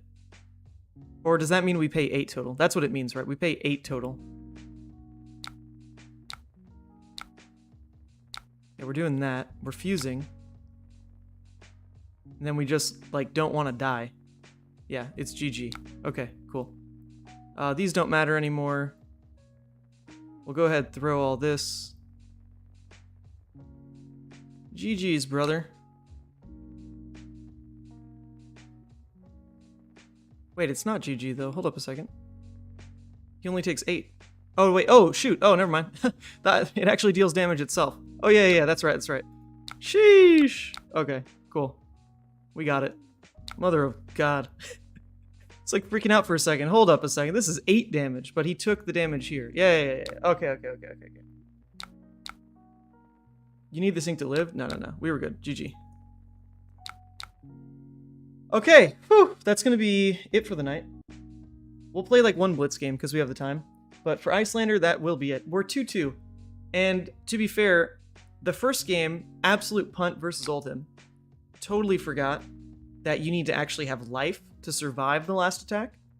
Got a little too greedy on like third Frost Hex or whatever it was. The people who were here remember. So that was a punt, personal punt. Take it. Game 2 against Iyslander or against Oldhim was pretty textbook. We got it. Game 3 against Dromai. Man, we listened to Shamir when we should have listened to Brian. Big learning moment. But in terms of like just listening to ourself, we're getting better at that. I'm not sure we're there today. Today still needed a lot of coaching. But hey, 2-2, can't be mad. You even block with Arm Piece and Moon if you wanted and needed to push more. Ah, also true. Yes. No. You are right, Z-Masters. Spelling. I got you. That's true. Because blocking with the card was for 3 life, where actually that card could be worth 5 life. 3 on them, 2 on us. Yeah, that's true. Alright, we're going to play one Blitz game, because it'll probably be over in, like, you know, probably 3 turns. And I'm going to an armory tomorrow night anyway with this list, so I appreciate the practice as well. Brian is getting missed by our boy Tim. Wow, Tim, I didn't know you were so dependent. I thought you had your dog, brother. But apparently, it's all about having Brian in bed, eh? Alright, this is a very high octane matchup. Very, very. Let's get rid of this. Start. Ooh, Lord. Alright, I mean, we already got the good stuff. Go ahead, give me dominate. Give me free damage. We love it. We got the dominate. Nice. Starting him at 17. Oh, actually, I think I played against this dude yesterday. He runs a like a super heavy Rise from the Ashes build. He's running like even yellows of Rise of the Ashes. If this is the same guy, might not be. Might not be. Okay. Well, that's not right. Sorry, buddy. You should not do that. I think it's in same order as next to Dromai. I'm not entirely sure what that means. I think it's in same order as next to Dromai. Maybe like tier list? Is that what you're talking about? I'm not sure. Oh, baby. Of course we double draw Blood Rush. It's fine. At least we see one this game. At least we see one. Look, everyone tunes out for Blitz. I don't blame him, you know. A lot of people don't like it. Oh, yep. Okay, what did I say? Look at my memory. It's functional. I was like, this is the dude that runs Yellow Rise. There it is. What would you know? I don't know why he runs Yellow Rise, but he does. I ran into this dude like 4 times yesterday. Just spamming his Yellow Rise Fi deck. The locals I'm going to is a bunch of very new players, and they mostly play Fi and Dromai because, you know, Uprising was easy to buy into, so. I do enjoy playing Levia. It's a hero that most of them have never seen before. But it's still a nice little group. There's like 8 of us, and it's a very small town, Canandaigua, New York. Not very competitive, but it is just fun to hang out. It is just fun. And they do know me from content creation, which is cool. It's always fun to be like a little niche internet celebrity. All right, you can have Husk. I don't care. This is Blitz, baby. We try to end the game in like 3 turns. It is very unfortunate, though. Double Blood Rush means we can't just rip Blood Rush into Blood Rush. Oh, are you gonna insta-win that Cold Foil Waning Moon? I can't be that cocky about it because some people do travel in from Rochester, and some of them play Chain, and some of them make me want to hate my life. But yes, likely I will win it. I don't even know if they have the kit in though, honestly. All right, we'll go to 10. It's good with me. We'll go to 10. Oh wait, what the? Okay, oops. All right, I actually totally forgot that mask was on the line. Well, that was awful. That was awful. We should have just thrown an armor piece here. In my mind, I fully blocked this. I'm trash. But we didn't fully block that. I'm garbage. Yikes. Yikes. That is rough. That is rough. Okay, he's gonna arsenal it. Nope. He's going to close the chain for searing. Interesting. I mean, it makes no difference. Oh no, the reason he's doing that actually is so he can pay for the Phoenix Flame for Arsenal. That's smart. Alright, well, we already kind of threw this game. Unfortunate. Unfortunate.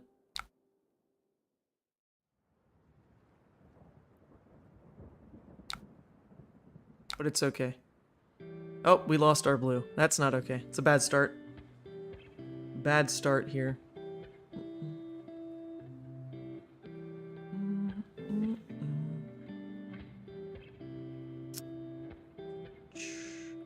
Yeah. Well, in real life, Eloa, are you actually Mansant? Yes. But not doing great. Forgot mask. Alright, this is also an unplayable hand, so this really doesn't help. That's gonna be about it. That's gonna be about it. Well, we tried. The yellow wrecker is in here just for the rouse trigger. You don't want to play it. But guess what? In a position like this, it is all you really can play.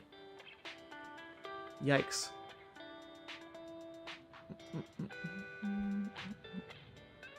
Alright, it's good. We wanted to be wrapped up by 11, though. We wanted to be wrapped up, and it looks like we will be. So, Woman Sant won't be mad with us tonight. That's always a blessing. Don't want to upset her. She is scary. This is not a call for help, just to be clear. Oh boy. Alright. Well, that was fun. We put him down to 4, but, you know, the game will end here. Oy, oy, oy. It's another Art of War turn on his end. Yikes. Alright, maybe, just maybe, we survive, we swing, he goes to 2, and then we reckless swing on the flip. That could also work. You never want to count that line out. Sometimes they forget about reckless. We did start with a red pitch, so... And banishing a red. So that's at least 2 kind of threatening cards down. Maybe he just drew all blues. And we do know that's a Phoenix Flame. So you never know. You never know in these situations.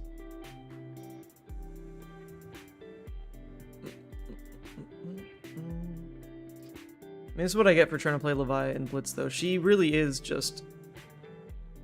You just try to be aggressive. You kind of are forced to.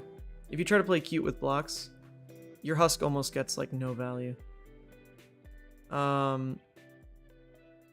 Sure. We'll take this. Here comes the double Razor. Okay. I mean, we can make this functional, I guess, if we sink the Graveling into maybe an Art of War or something. Could be cool. We know it's not going to be a Blood Rush, though. Nope, well, it really won't be any different for our hand.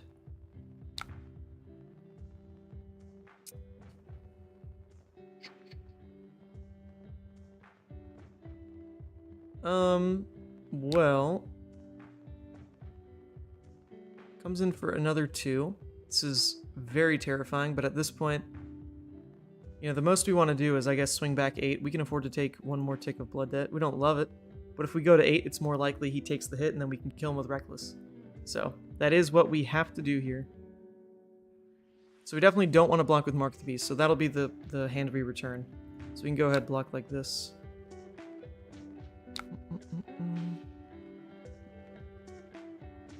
Come on. Not another double strike. Into Lava Burst. Okay, that's fine. This is allowed. I would be absolutely terrified of a Lava Burst. It's a Belittle. Okay. Well, we don't mind this at all. This is pretty much... Oops, pass. What's going on? There we go. Pretty much best case for us. I don't think I'm running Writhing Beast Hulk right now, which is honestly probably a mistake, but I'm getting the Dominate from Pulping out of the deck as well. So we're pretty safe to just use Goliath here, and just try to force the damage. Force them to block. We'll just use it. Go to 10 on the swing big. They do have 5 block and equipment, which is terrifying. I'm a fan. I've followed your 5 build. Oh, nice, man. Nice. It got me 4-0 at Nats. Happy with where it ended up. Okay, 10. 10, 10, 10. So he does have to sack a real card, but still, 5 off 3 cards is pretty terrifying.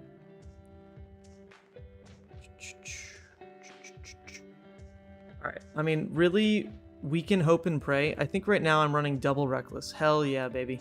We're running double Reckless. And we also haven't seen an Art of War, so we could Art of War to dig for Reckless, which I've done many a time in Blitz. If your win con is Reckless, then screw it. Art of War, dig for it. It can happen. You can even Art of War into another Art of War, dig again. Works even better if you have Eye of Ophidia, but right now I'm not running Eye of Ophidia in place of double Reckless. It would normally be 1 Reckless, 1 Eye, but this deck is like really trying to end the game immediately. And with double Reckless, it's just that extra consistency point. of potentially having it by like turn 3 when your opponent doesn't really want to go to 2. But if they do, they die. That's what we're trying to go for here. But this guy, he knows who I am. He likes the channel. Maybe he's stream sniping. Oh, baby. Or maybe he's just smart and doesn't go to 2. You never know. You never know. I can't make fun of 5 players anymore because I'm one of them. Alright, that's 5. You gotta block with something else. It's gotta be another card. It's gonna be Shuko. You're gonna go to 1. That's reckless range, baby. Here we go. Alright. Oh, Jesus. This hand is awful. I mean, like, we legitimately might have to... Oh, my God. We legitimately, like, have to try to dig for reckless. That's hilarious. That is hilarious. We don't win this anyway, because this is a non-block. So, I mean, the only thing we can pretend is we block with these 2.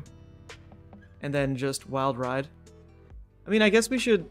We can play for that. We can definitely play for that. And just pretend for now. Oh, wait, what? Oh, wait, what? Oh, what the... Wait, what? What? I didn't get a choice on block. Wait. Can we go to this turn? Wait. What the heck? I, like, legitimately... Where was my option to block? What the heck? Did I... Oh, come on, dude. Alright. That can't be it. That can't be it. Yeah, I had some life left in me. Oh well. Wanted to block there. Missed the window, I guess. And game over. Alright, well that's unfortunate. That's unfortunate. I can't play another one though, because I do have to get off. Oh well. Oh well. GG's, man. GG's. Well, that doesn't bode well for tomorrow's armory, but you never know. Maybe Reckless was in those Art of War cards. I promise you I didn't skip that on purpose. I did want to play that. That was just very unfortunate. I swear, I can go back and check on the stream, but I swear it lit up as if, like, I had instants to respond to, and I was like, nah, I'll pass on instants. And I was trying to block with scabs, and then all of a sudden it said game over. So I don't know, maybe I just, like, double hit spacebar because it lagged or something. Oh well, unfortunate, but that's gonna be it. Thanks for watching, League. One last thing before we head off. I think I can show this. Let me pop it up. Downloads. No, maybe I don't have it. Yeah, the Talishar lag. Yeah, I think that's what happened. Oh well. So let me open this. Check it out, folks. Coming pretty soon to Talishar is the ability to have custom card backs. I know it looks funky because it's a square, but that is how some of it works, right? Like, you do see the square here. You see the full hand, like, up here. But there are League of Levia sleeves coming. They're going to be, like, a Patreon perk, I think is how they want it to work. I don't make the rules on this. Like, they legitimately reached out and were like, hey, you're a content creator. We can put your sleeves in, like, part of the Patreon code or whatever that they pull when you link your account. When you link your account to Patreon, there's normally, like, a button here. And there's a way they can set it up to get custom sleeves if you're also, like, a content creator's patron, which is cool. So, I mean, we'll see that coming up hopefully soon. But anyway, that was the stream. Pretty fun to play, like, another deck and also not know what the hell I'm doing. It's been a long time since I felt that, you know, because even branching off into, like, Rhinar or Bravo. I mean, Rhinar borrows from Levia, Bravo borrows from, like, Club Levia. But Iyslander is a different beast entirely, so it'll be fun to start exploring other heroes. I just want to make sure I have enough games into them that I can respect, you know, their play lines when I play into them, because at Worlds, like, I do want to play Levia, saying that now, but I also want to, like, actually play Levia seriously, rather than just keep playing her for fun. There are small things I can do to play Levia as a serious meta choice going into Worlds. I think Vasili's list is... It's not the way I like to play Levia, but, like, I can't deny it is actually quite good for this metagame. Just like the full aggro Levia, it takes a lot of people by storm. So I'll be exploring this kind of thing more. I hope you all enjoyed, and I'll catch you next week. Yeah, because it's Thursday, right? Yeah, it's Thursday.